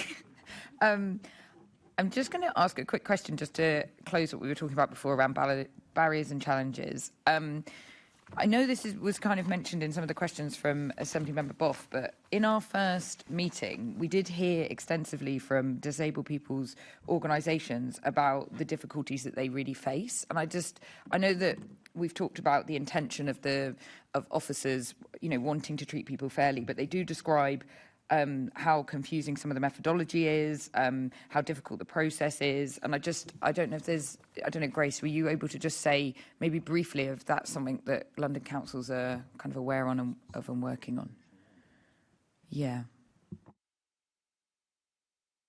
I beg your pardon, it was specifically Inclusion London who are a very... Yeah, we had a couple of representatives at the meeting as well, yeah. So firstly, just to sort of go back to the role of London Council. So London Councils is like a collective voice for London boroughs. So it tends to be quite focused on a few priorities, which I set out earlier. But that isn't to say that there isn't amazing practice going on across London. There isn't shared sort of learning across housing directors and local authorities on the things that have been done. And I think some things were raised earlier in terms of some of the things that are important. Face-to-face contact is really important. So I think Richard's point about, Ian's point about how you do that in Islington is really well made. In Waltham Forest, we are just opening a new housing and homes hub, which will allow that direct experience, because we find that whatever family or individual you're talking about, if they have a disability or they have a mental health need, or they're just presenting with a really complex housing case, face-to-face contact for me is the most important thing. I think the second thing, and again, I'm speaking as Waltham Forest because although there is good practice around London, that's the bit I know best. We need to have really intensive support for those that are presenting with complex housing problems, including disability. So in Waltham Forest, the way that we do that is every week we have a drop-in in each library. So each day there is a drop-in in one of our libraries in the borough where someone can come in and they can get the help that they need, and that is across the board. So that holistic support in terms of debt, how your housing case is progressing, how you might be able to find a mutual exchange, doing all of that at the same time. And if you needed British Sign Language or anything like that, would that be available, or would they flag that before? It would be available through that, so it may not be there in that general drop-in, but we would be able to arrange it. And I think sort of seeing people as individuals and doing it in a case-by-case way is probably the most important thing, and having due regard for our responsibilities and doing our equalities impact assessments well is the other thing. That's really good. I like the idea of those drop-ins. And the other quick question I wanted to just follow up from the first bit, Ian, was when you were talking about medical professionals not writing in, do you feel like people applying for council homes would trust that the council were going to do that? Because you said that, don't include your medical evidence because we'll do it if we need to. Now, do you feel there's a trust issue that maybe people don't trust that you will go to the medical professionals, for them? I think it's the other way around. I think if you could ask, does anyone trust councils in allocations, the answer is going to be no, because there is such a shortage of allocation that somebody will feel it's inequitable, it's unfair because of why are we building so many one-bedroom flats when we need 5-bedroomed houses type thing, and that builds that in. So to answer your question truthfully, I don't think the communities do trust councils to allocate 100% of their properties. Do we always get it right? We need to hold our hands up and say, no, we don't always get, the review of an allocation scheme or the individual in front of you is points adequately allocated at the first point of applying. We may need to refresh that. So I think the issue is that what we're finding is that we have a published housing allocation scheme, we have an easy-to-read guide, and it says you get points for these things, and it says what you get points for. So if you're in desperate need and you're a family of 5 that need a 4-bedroomed house in a 2 or a 1-bedroom flat, you will go, right, what do I need to get more points to get my family housed that doesn't affect their education or attainment because they can't study because they're overcrowded, that's affecting the health, that everybody gets a cold because we're in such close proximity. What we're trying to do is make the system fairer from a lack of provision of affordable housing. That's the issue, is not councils, hiding the point system, hiding the allocation scheme. We have to publish it. It's freely available. We send an easy-to-read guide to every single person that has got our choice-based listings register. The simple matter is the severe shortage of affordable housing, and we're just rationing a scarce resource. Yeah, thank you. Over to Assemblymember Baker. Thank you. Thanks, Chair. I've got some questions on... Sorry, Richard wanted to come in. Apologies. Oh, sorry, Richard. No, that was my fault. Sorry, I just wanted to come in at the other end of the spectrum, really. We've been working with the local primary care trust because there is a major issue with for both homelessness and the housing needs register with people approaching their doctor for a letter of support. And the letter will usually say, the patient tells me that. The reality of what happens in terms of making a medical assessment is that we look at the medical records, we look at the medical history, we look at the prescriptions and make a judgment based on the actual medical records. A letter of support from a doctor, from the GP, will not add any value. And that's part of the issue that we have at the moment, that all of the doctors are feeling under severe pressure to write a letter in support of their patient. And patients are under the impression that that letter of support will actually improve their chances. And it's being frank with people about how the system actually works, because the letter doesn't add value, basically. Thank you. I think this all comes back to the kind of trust, transparency and all the issues we spoke of earlier, but thank you. Assemblymember Baker. Thank you. My questions are on succession.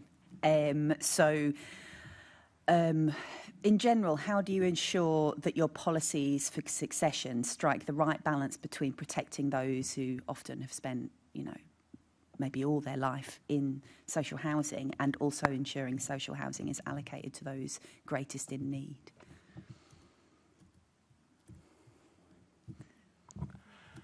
Essentially, it comes down to statutory minimum, that the allocation of social housing is so needs-based outside of succession that most local authorities will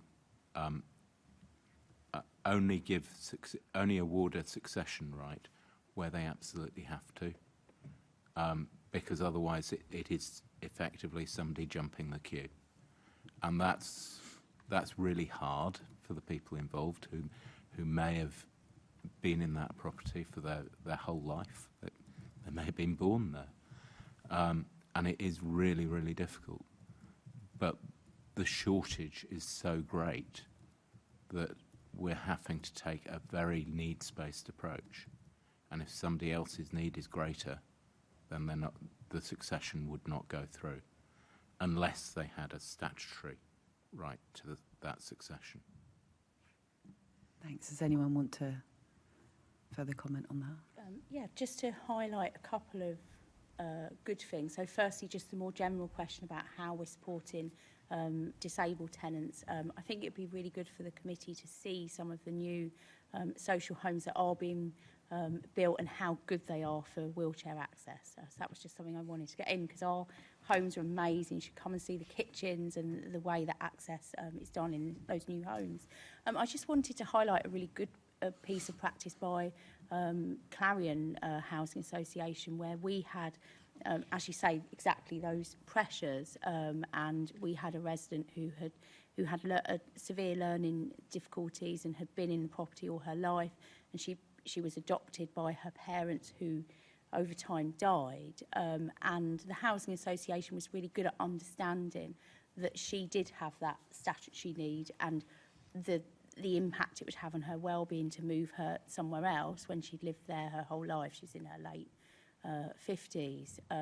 They wanted to prevent that. So I think there is good practice within those statutory requirements and the shortage of housing that we're talking about. Thanks. To answer your question truthfully, as Richard said, is that we would go through the statutory framework in terms of succession. What we're finding of, because of the housing crisis, is there's some family members that are trying to claim succession, that they're not entitled to that succession. We are identifying housing fraud through that and not permitting that succession to take place. And that may be because of, pressure on housing generally, and they believe that, they should be allocated to that property. In terms of succession, if somebody's living in a 4-bedroomed house, it's a single person, we would offer to move them to a 1-bedroom flat. We insist that they would move in a period of time because obviously living in a 4-bedroom house, which is desperately needed by the community, but it's the statutory minimum. But we do need to be aware of the discretion that we're allowed, but also housing fraud in that area as well. Yeah, I think, thanks for your honesty. I think that's what we need to look at, isn't it? But I think it's an illustration of what we're talking about in answer to the last question in terms of what people, the public and people who live in social housing and everyone else feels about housing and what the law actually says. Because obviously, when you say somebody's not entitled to the home, I know why you're saying it, because legally there'll be somebody in greater need, but somebody living in a home feels they're entitled to it. So it's that you're in an impossible situation, really, as far as I can see. So in terms of the discretion that technically local authorities have under the Localism Act, do you really have any discretion in terms of succession in reality? And is there anywhere where, in London, Grace, you might be a better place, so where that is actually can operate in any discretionary way in reality? I think using discretion is a bad way of setting housing policy, and because of the relationship with housing shortage, I don't think discretion is used, and that local authorities want to prevent that kind of discretion because we want it to be as fair and accountable to everyone as possible. It is difficult because at the same time, and I totally agree with what the councillor has said, but at the same time we can't be seen to fetter our discretion, and therefore we have to consider each case on its own merits.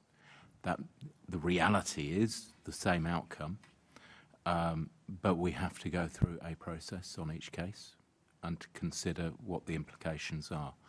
Where we are likely to pick up another duty, that discretion may be exercised. So, for instance, if it was a family in a family house, then we would be more likely to exercise the discretion around succession.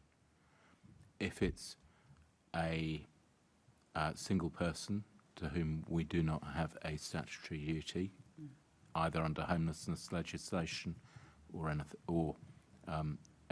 in terms of the Care Act, then the probability is that we would say no. But it is looking at the individual circumstances, because we have to, by law. So. Thanks. And obviously, in those situations where there is no discretion, there's no specific need, how do you ensure that people are, obviously, in lots of cases, people are grieving, it's a very, very difficult time.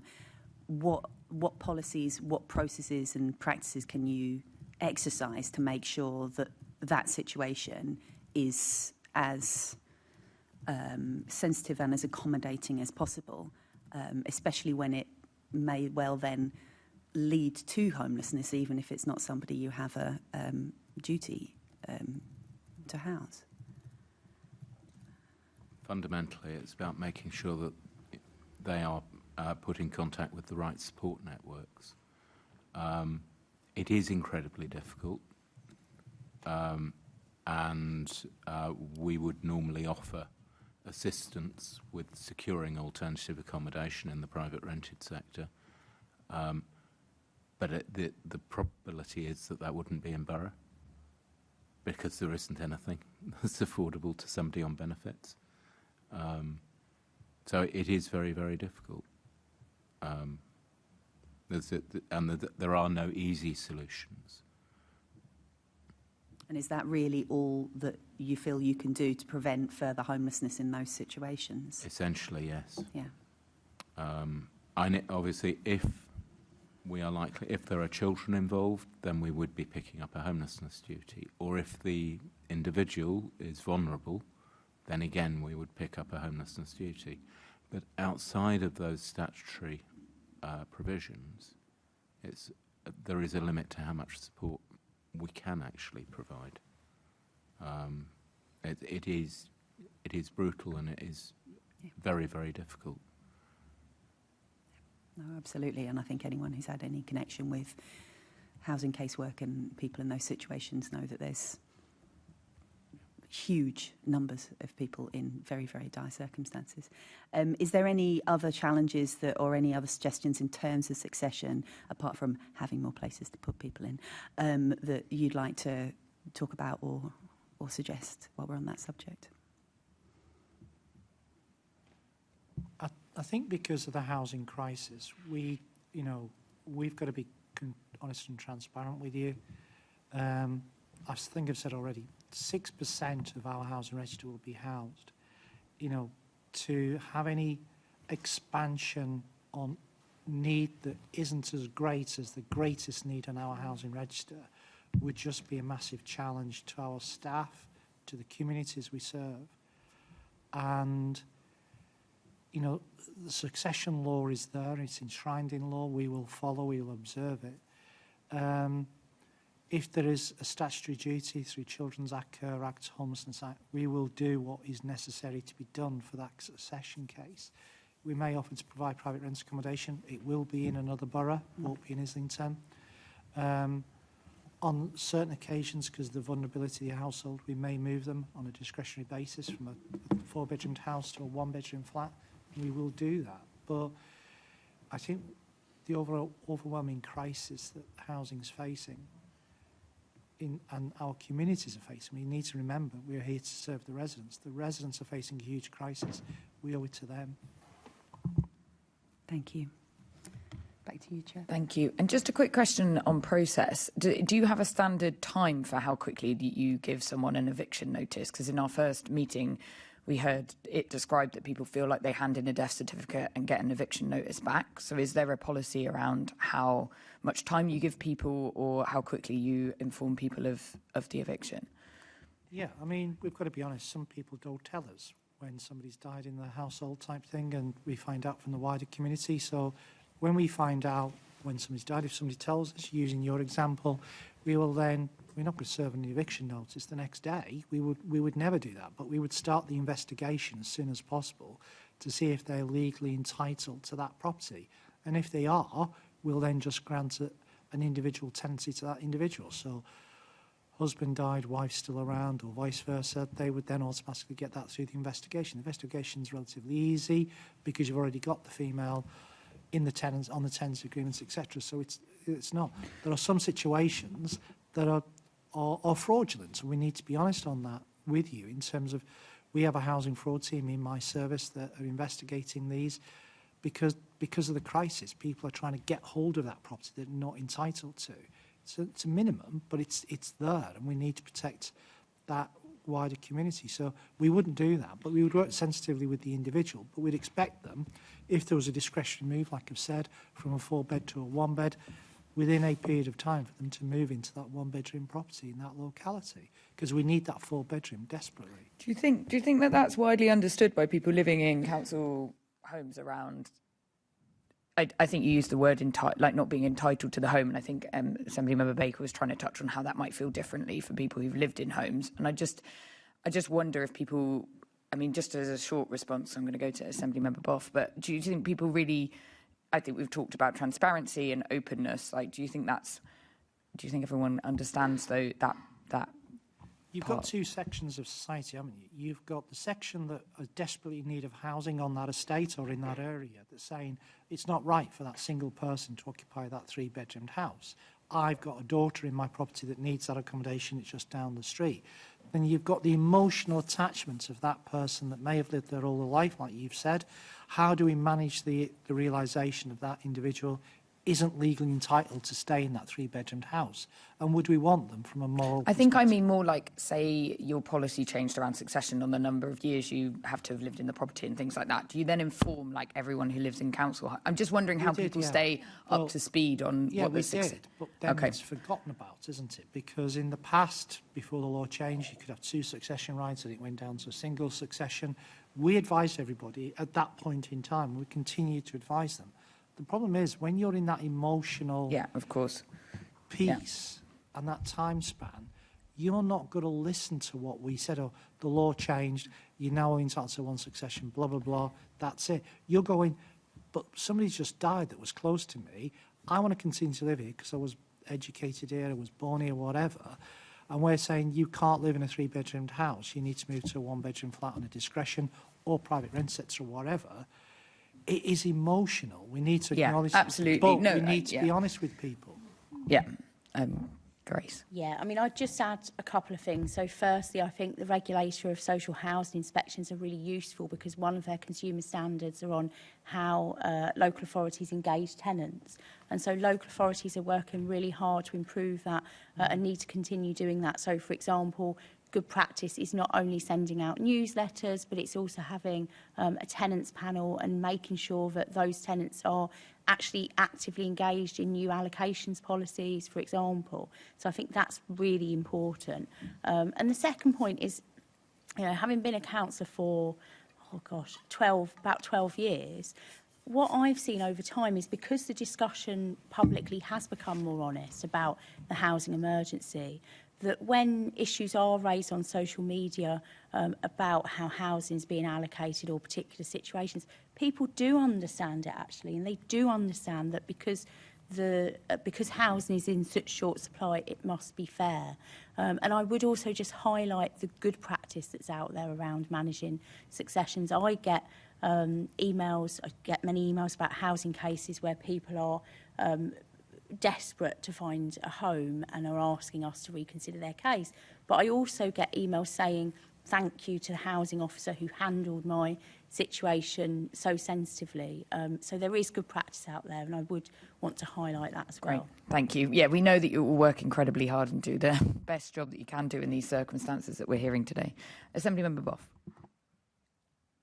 Councillor Williams, is it right that social housing tenancies should still be for life?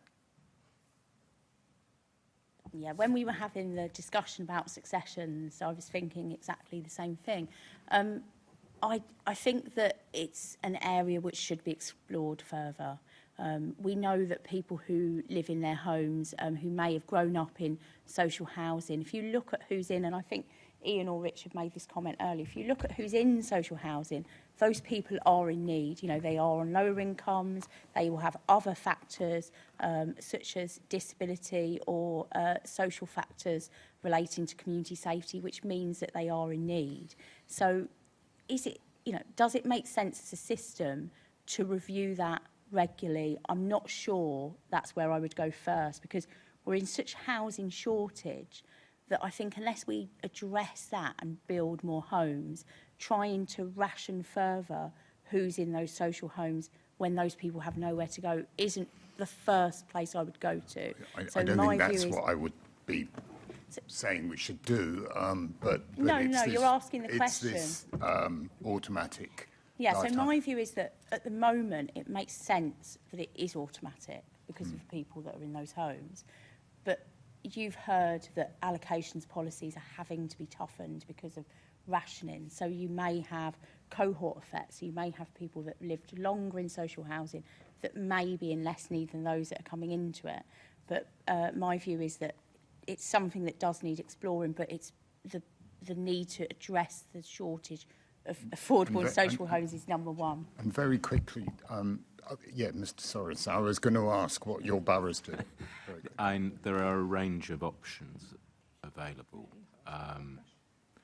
And I think it, as a general rule, I'm fully supportive of lifetime tenancies. I think the issue comes in where you start to look at the larger properties, say a 4-bedroom home, where you might only have 100 of them in the borough. And so you allocate that property to a family, and at some point the children will grow up and move on. Do you then wait for the parents to die before you can actually get that property back to allocate to another larger family? And that's where it becomes more difficult. I know that at Enfield they've introduced a 10-year tenancy for larger properties, and there's a range of different policy responses. But I think for certain types of property, it's worth actually considering having a review built in to that as to whether or not there's still a need of a property of that type. Because I'm pretty sure that in 10 years' time we're still going to have a housing crisis in London. Yeah. And what we do now may very well affect how we are coping with that crisis in 10 years' time. Yeah. Somebody was born in a council house, but first 5 years of my life, it helped my parents out, and then they moved on. And I think we saw, didn't we, the previous government tried to grapple with this in terms of what became titled the bedroom tax. So I think it's important that we have the right kind of intervention, because I agree with Richard, it's more important that we move people into the right size of house so we can house families that are in need of those larger homes, which we really struggle to either build or to purchase. But we wouldn't want an intervention that would financially disincentivise those people from being able to cope in their older age as well. Assemblymember Lord Bailey. Just to continue on this theme, would it be impossible to set some kind of system, because the housing system as it is based on need and has been that way for quite some time, but you then have people have less need. And I used to live on an estate on Mornington Green. We were heavily overcrowded. When we investigated that, it turned out that people who were first on the estate and had the 4 and 5 bedroom flats, mainly 3 and 4 bedroom actually, they had spare rooms, and you had people in the middle who had 3 children in one room. For a state resource, that's not right. And unless somebody limits your tenancy in some way, that will continue to go on. We also had someone on our estate who had an income of over £100,000, and that's not right either. So at some point, I'm asking a very direct question, do you think it's possible to design a system to have a look at those things? If it's desirable, it is another question. I personally think it is. But if it's possible to just, in the contract for your tenancy, say, look, we will review this after a while, blah, blah, blah, because otherwise you'll never get these properties back, will you? Yes, it is possible. And the previous government did try to introduce a system of tenancies that didn't that wasn't based on lifetime tenancies. Is it desirable? My personal view is that by having a lifetime home, people are invested in that property, in that community. People will improve their property. That's quite common.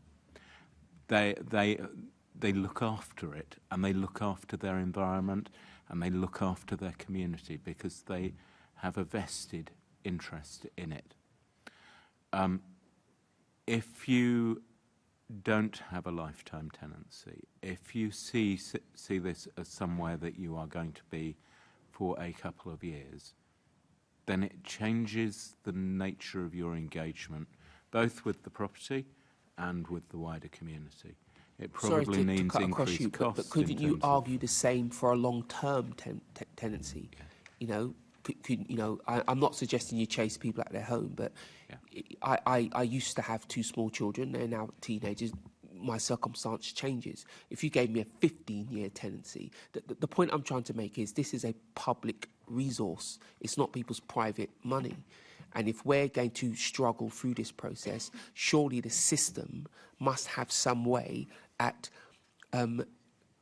maximising its assets. And you can't do that if you've locked certain people in. I know it's comfortable for them, and I'm not suggesting put anybody out on the street, but I am suggesting that we have a system that means we can call back some of that resource to give it to the most needy. Chair. Can I just add? I mean, I think Richard's point about where you'd start that journey. So, you know, there is a big question about the whole system, but I think for London, where you should start that is looking at how can we allocate family-size homes, and can we do it more tactically? So those people do have lifetime tenancies. They were formulated some years ago, so we can't retrospectively go back and change that. But it's those family homes which are under-occupied.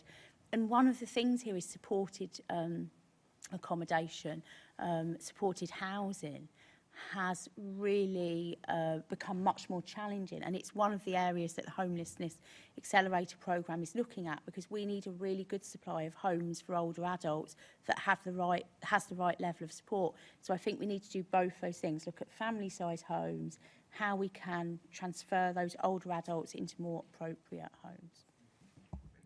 It's very clear. Over to Assemblymember Mahfouz. Thank you. I mean, on that particular point, I think pretty much every single housing association and council provides an incentive scheme for people who are currently over-occupying in order to be higher up in their bands or point system, whichever they have, in order to be bidding for one-bedrooms or, of course, the one stock that does have vacancies in, which is, of course, sheltered accommodation, which for older people would be an option, which, of course, isn't available for younger people.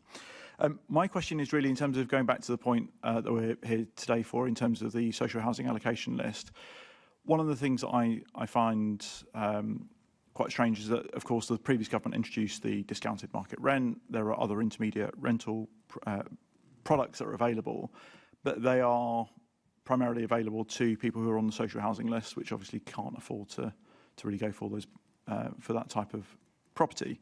Would it make more sense to remove people who are currently on the social housing list onto a separate intermediate product list, such as perhaps key workers? We heard about the challenge with keeping key workers in central London, for example, where they get priority for those types of properties where they exist, and that is supports the reduction of people who are on the main social housing lists, but also benefits getting people moved into and can afford those new types of products as well. That raises a lot of challenges, so that you know. So Islington Council's preference is social rented, because that's what we want. A key worker may be a key worker today, may not be a key worker in a year's time. They may have decided to be something else. You know, just to flip it on the other side, somebody who may be earning £50,000 as a key worker today could be earning £100,000 in 5 years' time. The key worker schemes don't always hit the targets that you're trying to hit, if I'm going to be honest and transparent with you.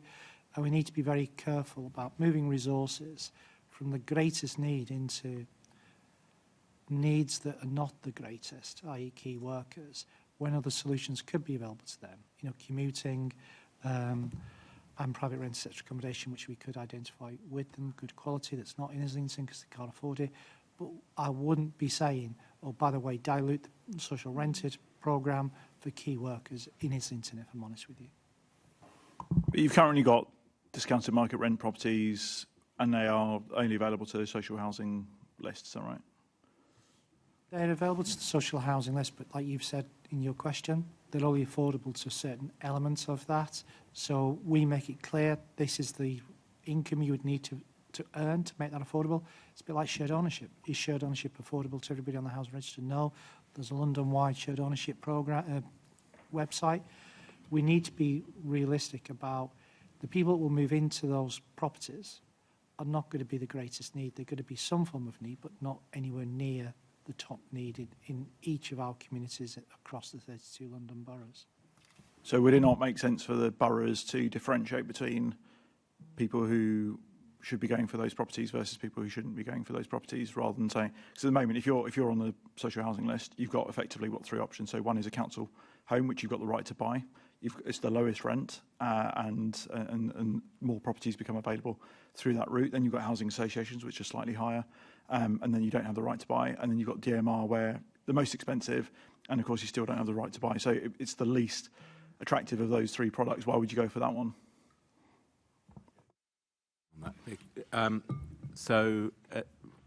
When I wrote the allocation scheme for Enfield Council about 5 years ago, it's changed since then, but we introduced a income threshold within the allocation scheme, and most councils will have an income threshold within the allocation scheme, that you've got to earn less than a certain amount in order to be eligible to go on the Housing Needs Register. But council's opinion was that this was not legally compliant, that we would face a legal challenge if we were to have an income threshold, that we couldn't discriminate on the basis of income in terms of access to the Housing Needs Register for people who were in one of the reasonable preference groups. The solution we came to was to say that only people below the income threshold could bid for social rent, and that people above that would only be able to, above that income threshold, would only be able to bid for affordable rent and high and intermediate rent. Part of the problem I think we've got is just the range of different products out there and how you define it, because affordable rent is not affordable by anybody's definition, frankly. It's 80% of market rent. And that's why I call it discounted market rent rather than affordable, allowance. because it's not, it's only, as you say, it's 20% off, but that is better than, obviously, for somebody who's perhaps a key worker or low to middle income member of staff. So, Grace, you wanted to come in?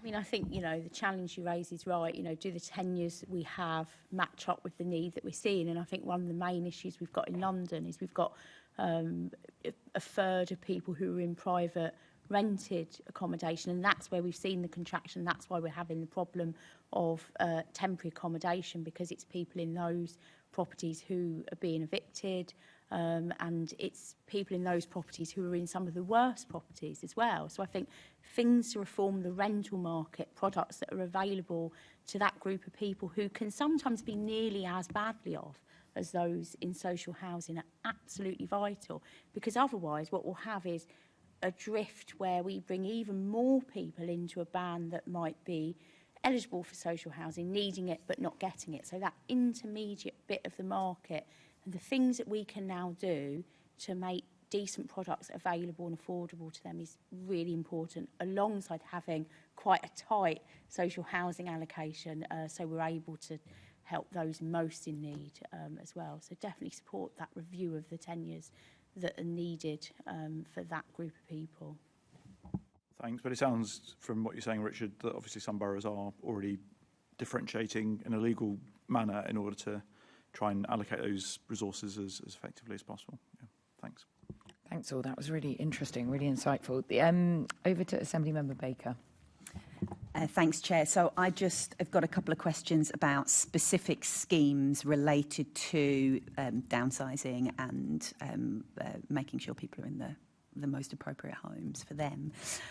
So specifically the Mayor's Mobility Schemes, housing moves and seaside and country homes. Obviously they're relatively limited, but we want to explore what possibly might be done.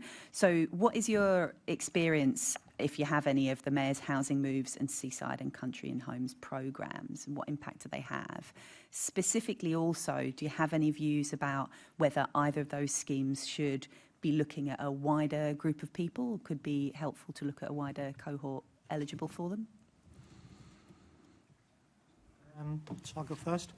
In terms of seaside and country homes, it does move people from Islington, if I'm going to be honest and transparent with you, and it's an important element of our work. Would I like it to be expanded? Yes. Will it be expanded? Probably no, because of needs in other areas of Kent, Essex, Sussex, etc., or outside of London. So because of the lack of properties for There's a people lack to of move from. properties. Yeah, yeah. But if you're asking me, you know, is it working? Yes. Downsizing, is it working in Islington? Yes, we do 100 a year of downsizes. We pay them money, we do everything for them, reconnection, etc. London moves less so, if I'm going to be honest with you, because of the pressures that everybody's facing across London. And, you know, Lambeth think they're the hardest hit, Islington think we're the hardest hit, Waltham Forest think they're the hardest hit. It's about, you know, the emergencies we're dealing with, if I'm honest with you. But yes, I would fully support the expansion of Seaside and Country House. Thank you. I mean, I don't have much to add. I think it's really good that the mayor's focus on specific bits of the market, and I think, you know, I've got here that it has helped about 150 families, which is good. You know, I guess the question is how we scale that up, and I think Ian's right. We each local authority will do work on downsizing and matching up households that want to move from one kind of property to another, but there are some inefficiencies in that. You know, people generally don't want to move out of London, and I think that, you know, we do need to emphasise that this is a national issue where we're all responsible for increasing the amount of housing that's available. You know, how do we work in that national system is what I'm interested in, to improve the efficiency of those kinds of schemes. Thanks. And Richard will say, you know, I've been at Islington for 5 years now. After about 4 years ago, we tried to set up a sub-regional domestic abuse reciprocal arrangement because, you know, it's so important in our work. But if we're going to be honest and transparent, it wasn't as successful as I hoped, because I was kind of pushing it, and that was because of the sheer lack of housing. It's just nowhere for people to go. So the will was there, but there just aren't enough properties for people. Yeah. You know, a person would be safer in Enfield, an Enfield person would be safer in Islington. But the severe pressures of the lack of housing basically didn't allow that scheme to flourish. And I'll be honest with you. So sub-region, we have tried things. Yeah. Specifically on the Seaside and Country, so obviously, yes, there aren't just loads of, I know we have the biggest problem in London, but there aren't obviously loads of places for people to go. But certainly I've had people who were like just under the age limit and stuff like that who were interested to go but weren't quite. I'm asking about outside London, but do you think there are more places? Could it be eligible for more? Could more people be eligible, or are we moving as many people as possible? In your experience, I think probably the reality is that we can move as many people as there are properties. 150 across London is it's a drop in the kind ocean. of a drop in the ocean. Yeah. It's and it is really around the supply more than anything else. If we looked at changing the nature of the schemes and broadening it out, you have to remember the context in which we're working is that most local authorities now in London are moving homeless households out of London. Some at considerable distance. In that context, the idea of having more social housing out of London, not just for older people, would actually be really good.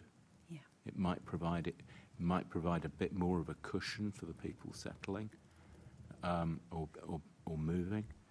It would certainly help to provide more stability, because people who have been evicted from the private rented sector will have a fear of going back into it. Yes.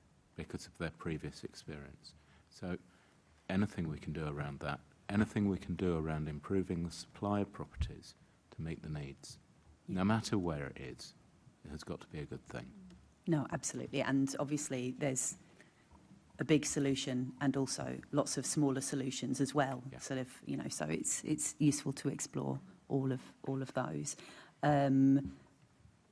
is there anything, do you find those schemes, well, Housing Moves is a bit different because it is very limited and it sounds like it's doing very little, to be honest, by the sounds of it. But in terms of the housing, seaside and country, is there any additional support? Is that easy to use from the council's point of view?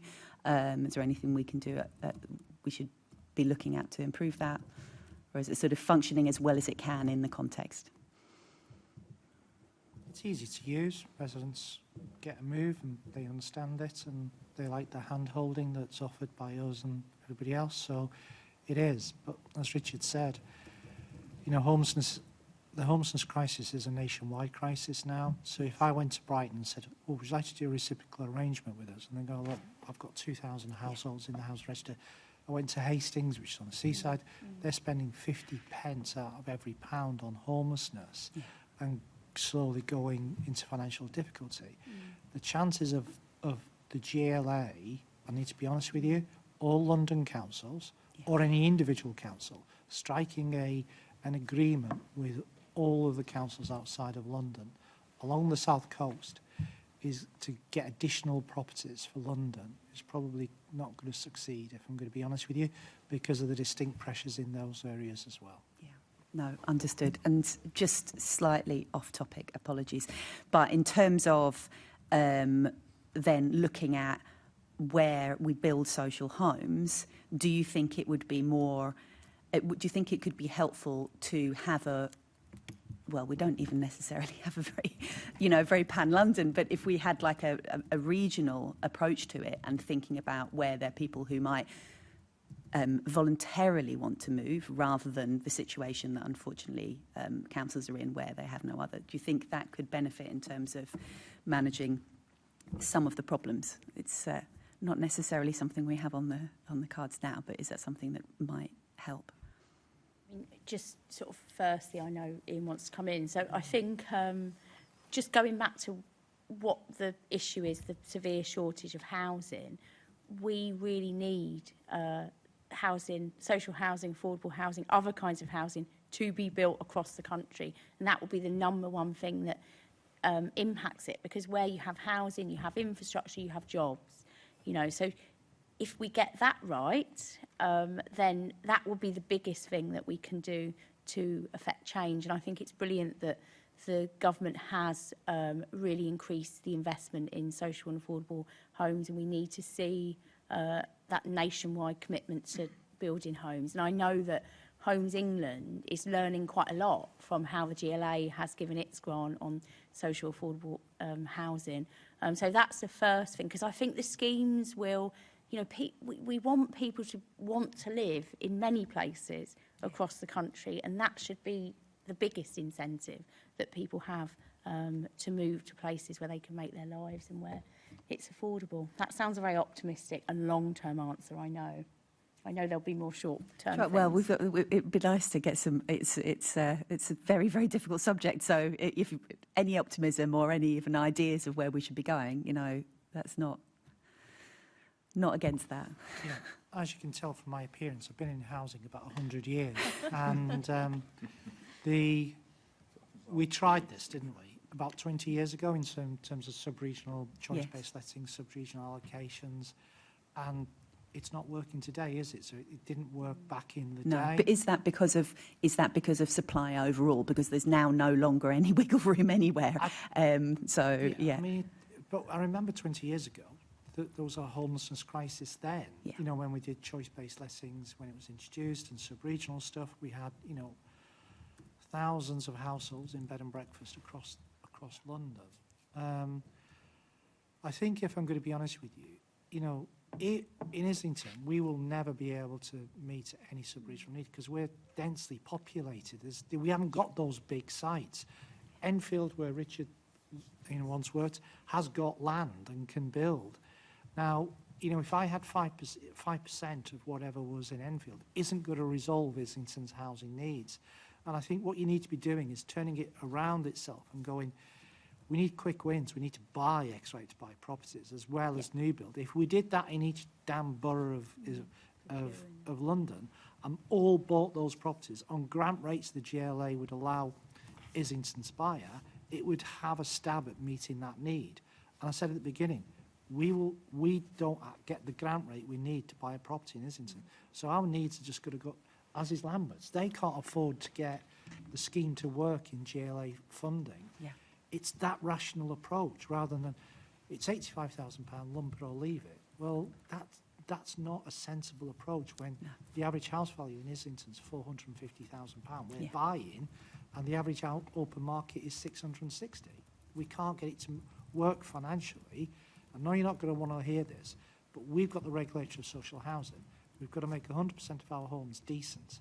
And if I then bankrupt the housing revenue count by using the difference between 85,000 and 440, when I'm getting 240,000 from the Ministry of Housing, if any leader of the council said that to me, they would sack me. You know, it doesn't make sense. The money needs to go into modernising our homes to keep them decent for the families that we've got.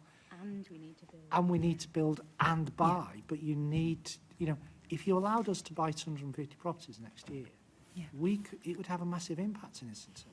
But that doesn't happen with the GLA's funding. Yeah. No. We do want to hear that. Thank you. We do want to hear. You're here. We're here to listen to you. So thank you. Richard, were you about to come in? Yeah. I suppose that just to reiterate the point that, yes, we could build, if the funding stacked up, we could build lots of properties. But if you think about the scale of what we're facing, we've got 4,500 households in temporary accommodation. We've got 28,000 households after we've kicked off 10 to 12,000 households off the housing needs register in Lambeth.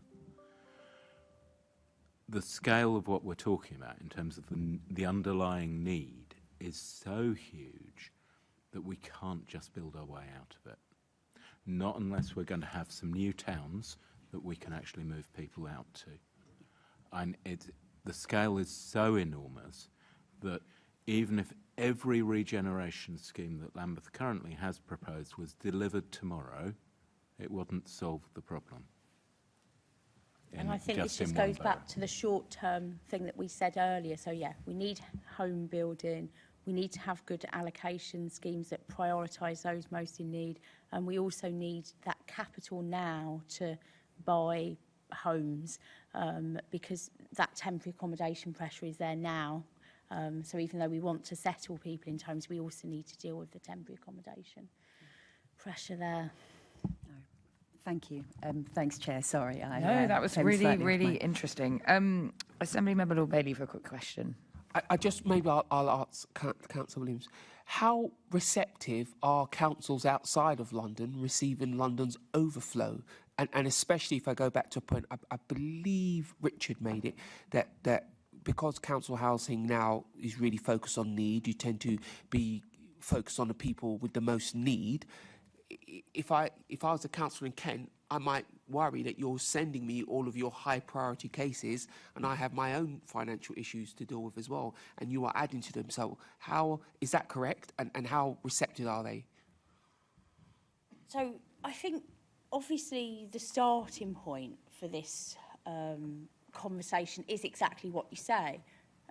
Leaders outside London, communities outside London saying that London is exporting its housing problem. But I think that the dialogue on that has started to change. So I'm lucky enough, I get to speak to lots of council leaders across party. Had a really good conversation with the leader of Slough the other day, and he started the conversation of, you know, what can we do to prevent London sending people to Slough.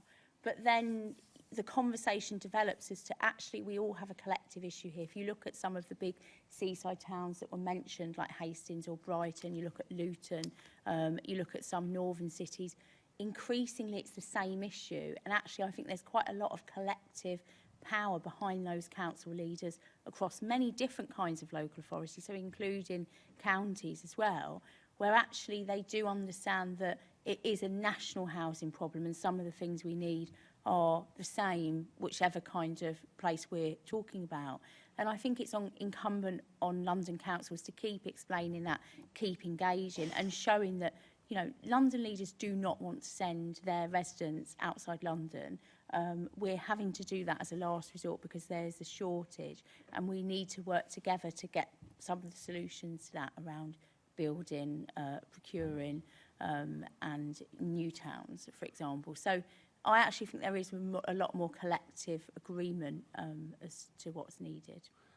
But if they have an emerging problem that looks like ours, that probably means that they can't accept anybody. That would be a reasonable estimation, I imagine. And maybe a question for another day, but could we be developing together?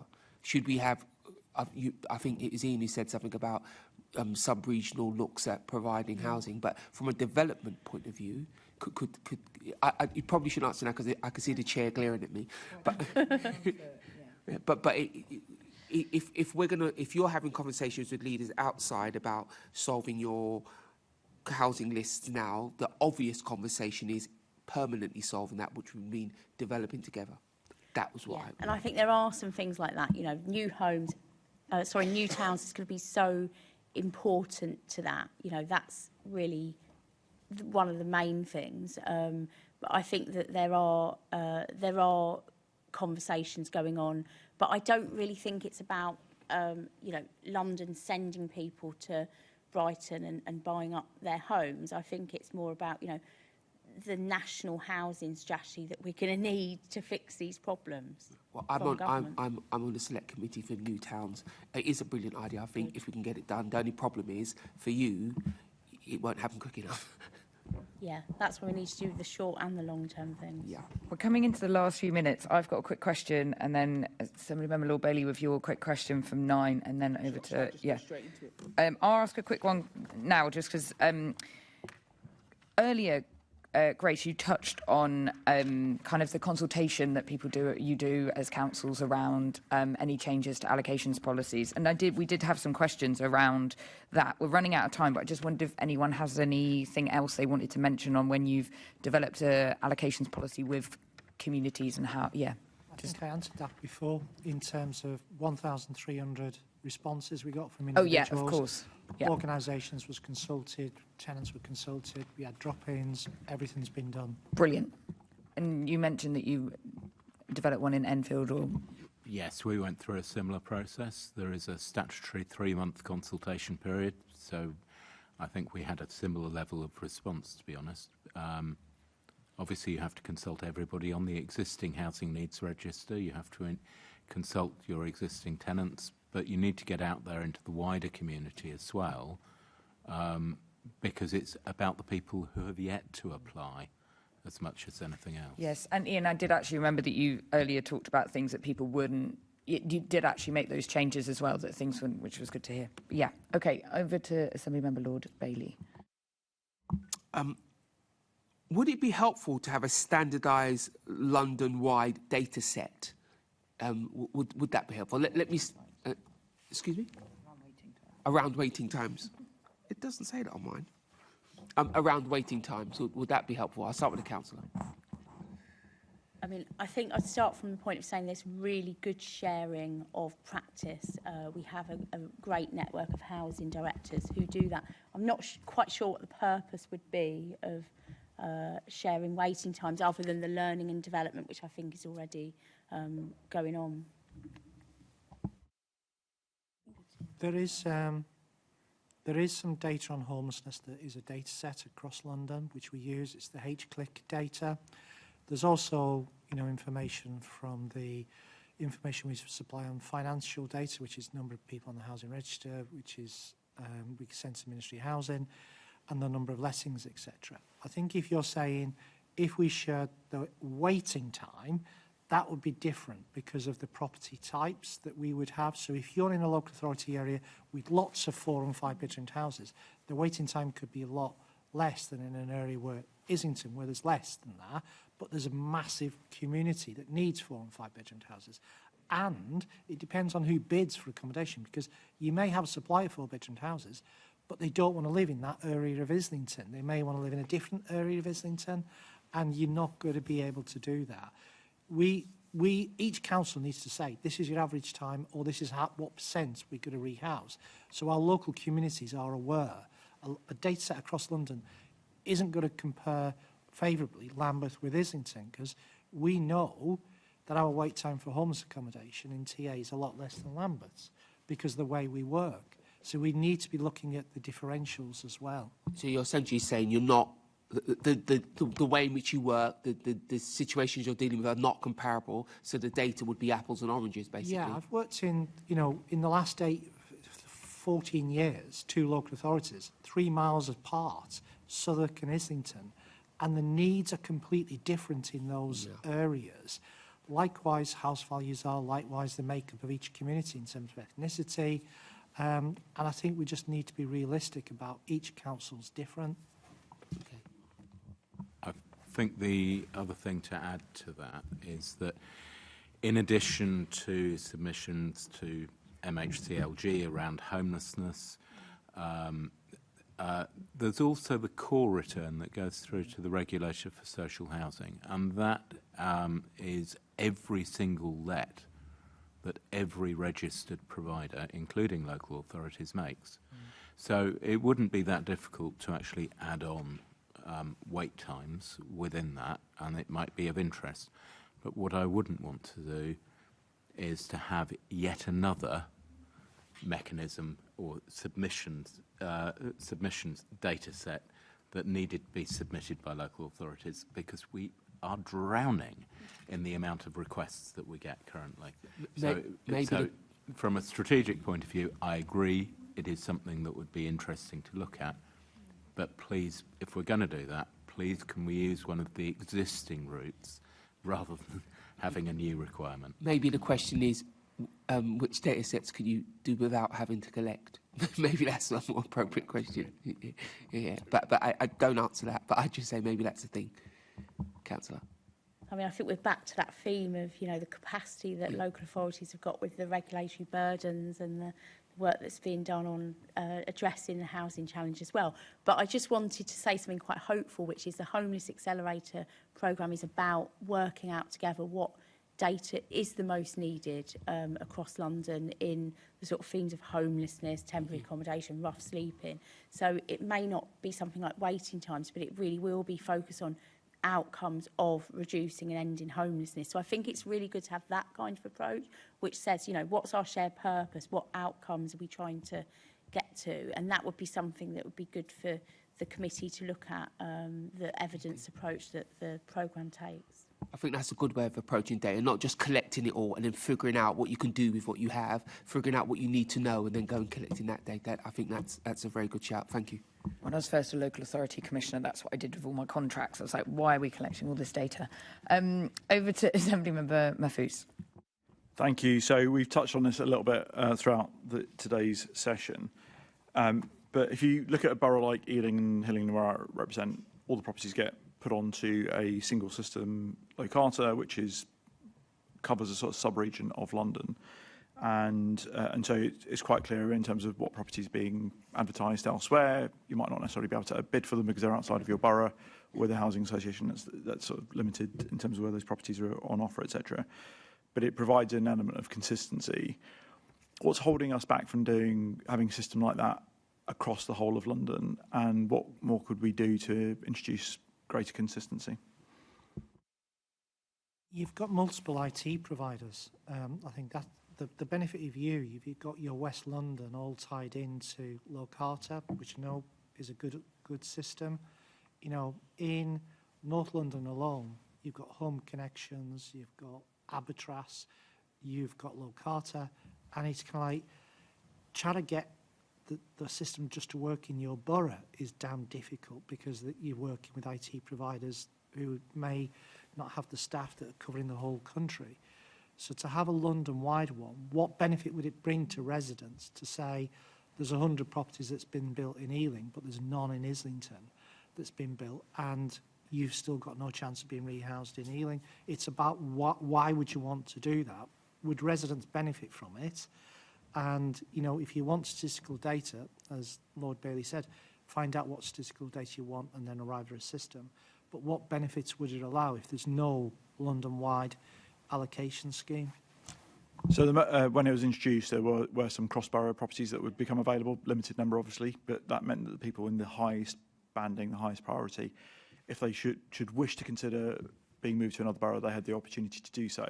And obviously one of the challenges is that people don't really live amongst borough boundaries. We've got 33 boroughs in the city, which are these sort of artificial boundaries. And actually people, when we're moving people, when they turn up on your doorstep, Grace, and other local authorities, we're having to move them well out of London. So, opportunities for that sort of cross-borough movement through a single system may be of benefit. And I think, Ian, your point about the IT systems, fair enough, but of course it depends on who you commission to get the work done. So if there was a piece of work that just said, actually, we do move eventually to a single system or less systems than we have now, there are potential benefits, surely. I think it's much, much, much more complex than that. And I think the other thing that we probably missed in the discussion today is that it comes down to asset management as well. So it's the nature of your stock. Particularly when you're looking at disabilities, for instance, being able to grade how accessible a property is, it becomes really quite important, because not everybody needs a wheelchair adapted home. Some people just need ground floor level access. And some people might be able to cope with a step. But the amount of data that you have will vary from one local authority to another.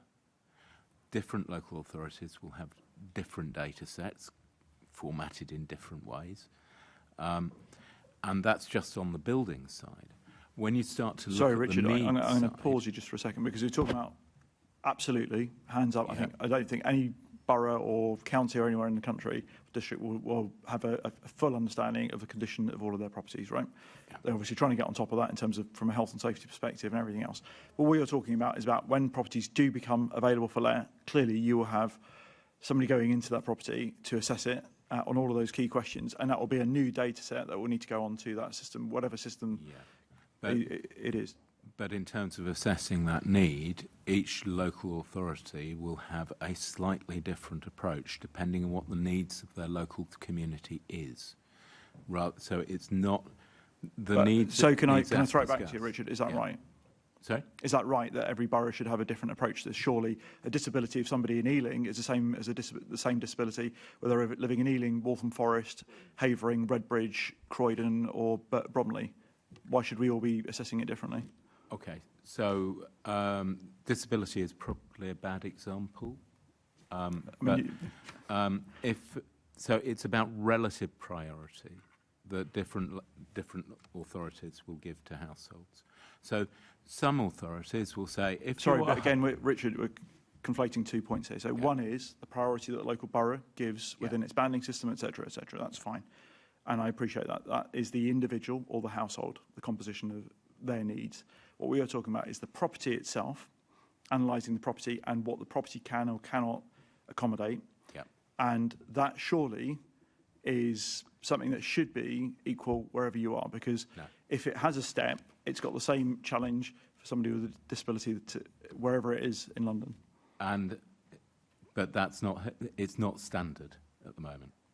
So each local authority, I don't know how many different housing management systems there are out there. The quality of asset management data varies significantly. The kind of grading exercise that I was talking about in terms of how adapted or how adaptable a property is, for most local authorities won't have that data. Some do, but the majority won't. So even at a property level, the amount of information that is available is going to be dramatically different. So I think the committee and, your questions are touching on some really important issues about fairness and, how we create a pan-London system. Obviously, at the moment, the social homes allocation system, is by borough. So that's a crucial part of it. And I think there'd have to be a lot more work between the GLA and London councils on changing that kind of system. And I guess what we'd need to focus on is, well, why would we change it? What would be the outcome for residents? And if we're looking at those sort of people who are in the most absolute need, what we do know is that every borough has a shortage of those properties. So if it was the case that, say, Ealing had 20 and Islington had none and we could move people over, that would be good.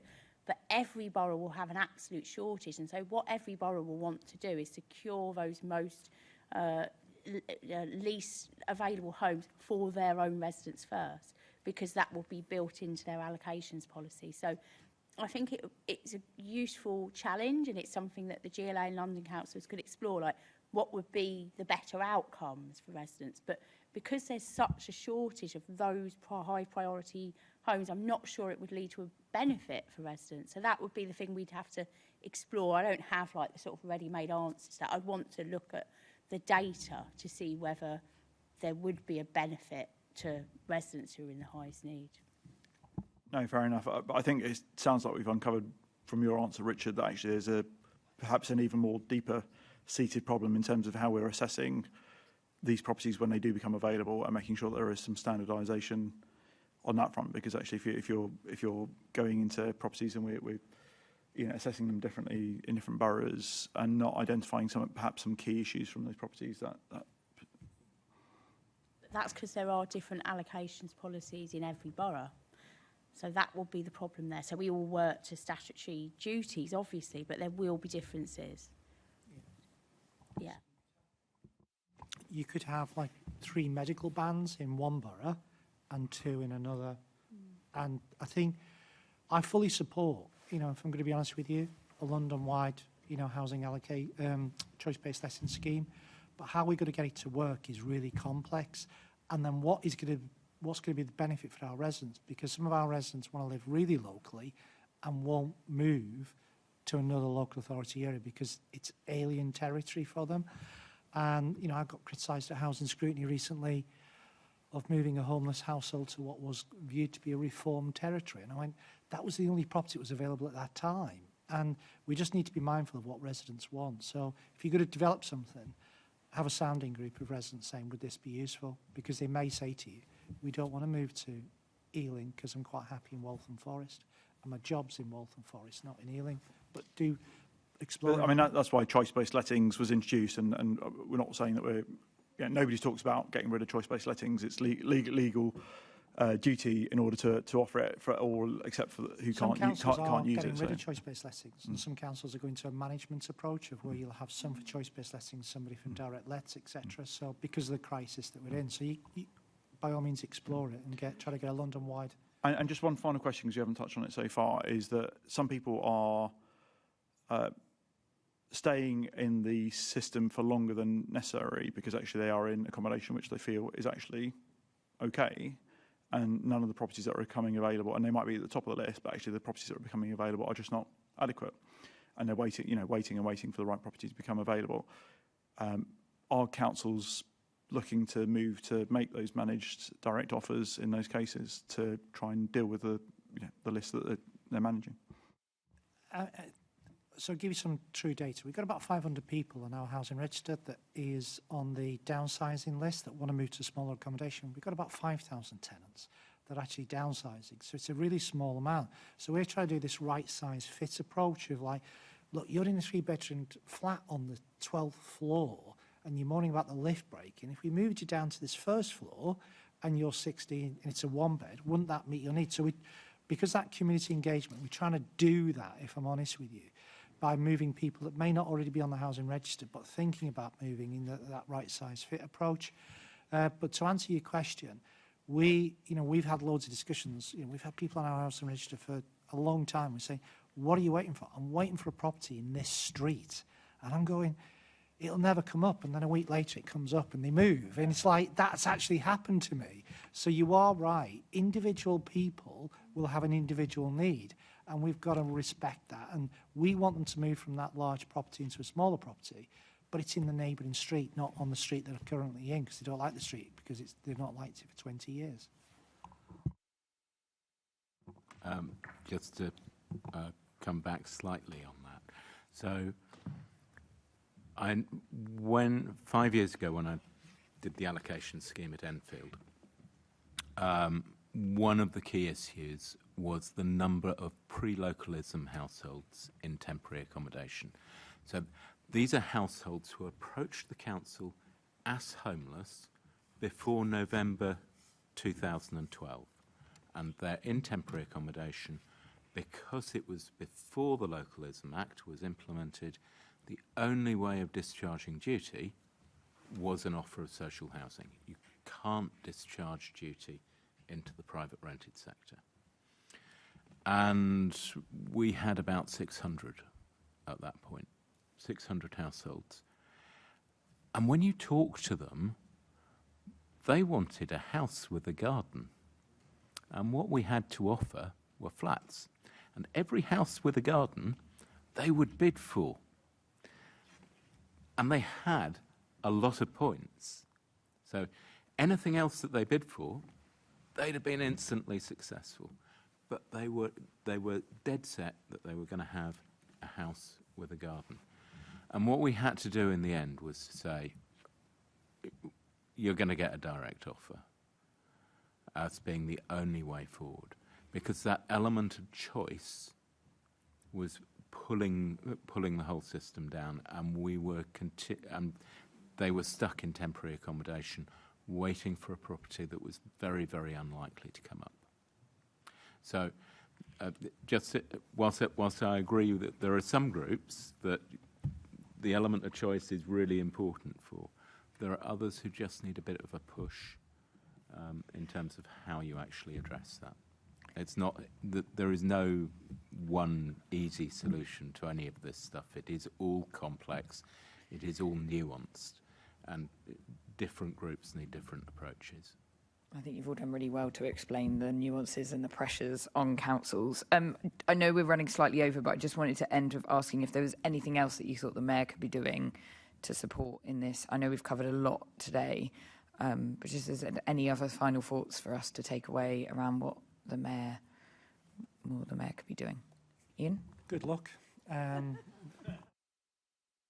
think the thing I would want to add just lastly is I just see it as a real partnership between the GLA and the Mayor and London boroughs represented by London councils, because we do all understand the terrible situation the housing market and those in housing need are in, and I think that it's only by taking collective actions between the two organisations and London boroughs that we will really start to impact this. And I think having the Homelessness Accelerator programme allows us to start doing some of these. So thank you, because it's been brilliant to hear in detail from two really experienced housing directors, and to have the challenge from GLA as to the kinds of things we really need to get to grips with. So really Yeah, and we're all aiming in the same place, right? We all want the same thing. We're trying to do this in the best way possible. So just really appreciate your time. Thank you so much for answering our questions and enduring this for...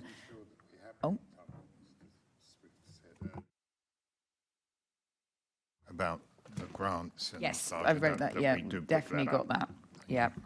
Although I would come back on that and say the reason the Mayor is offering those grant rates is because they are heavily prescribed by the Treasury as to what they can offer. So it's the Treasury that is the key ingredient here. Indeed. Just to say thank you to our guests for your contributions today. We've just got a couple bits of business that will take less than a minute. Can we note the report in today's discussion? Can we also delegate authority to me as chair in consultation with group party leads to agree any outcomes arising from the discussion? Great. And can we note the committee's work programme and the additional activity undertaken since our last meeting, namely the informal briefing on changes to affordable homes targets for the GLA's housing and land team? We're noting it, yeah. And then just finally, the next meeting of the committee is scheduled for the 17th of December 2025, 2 p.m. in the chamber at City Hall. And I have no urgent business, so I declare this meeting closed. Thank you. Thanks.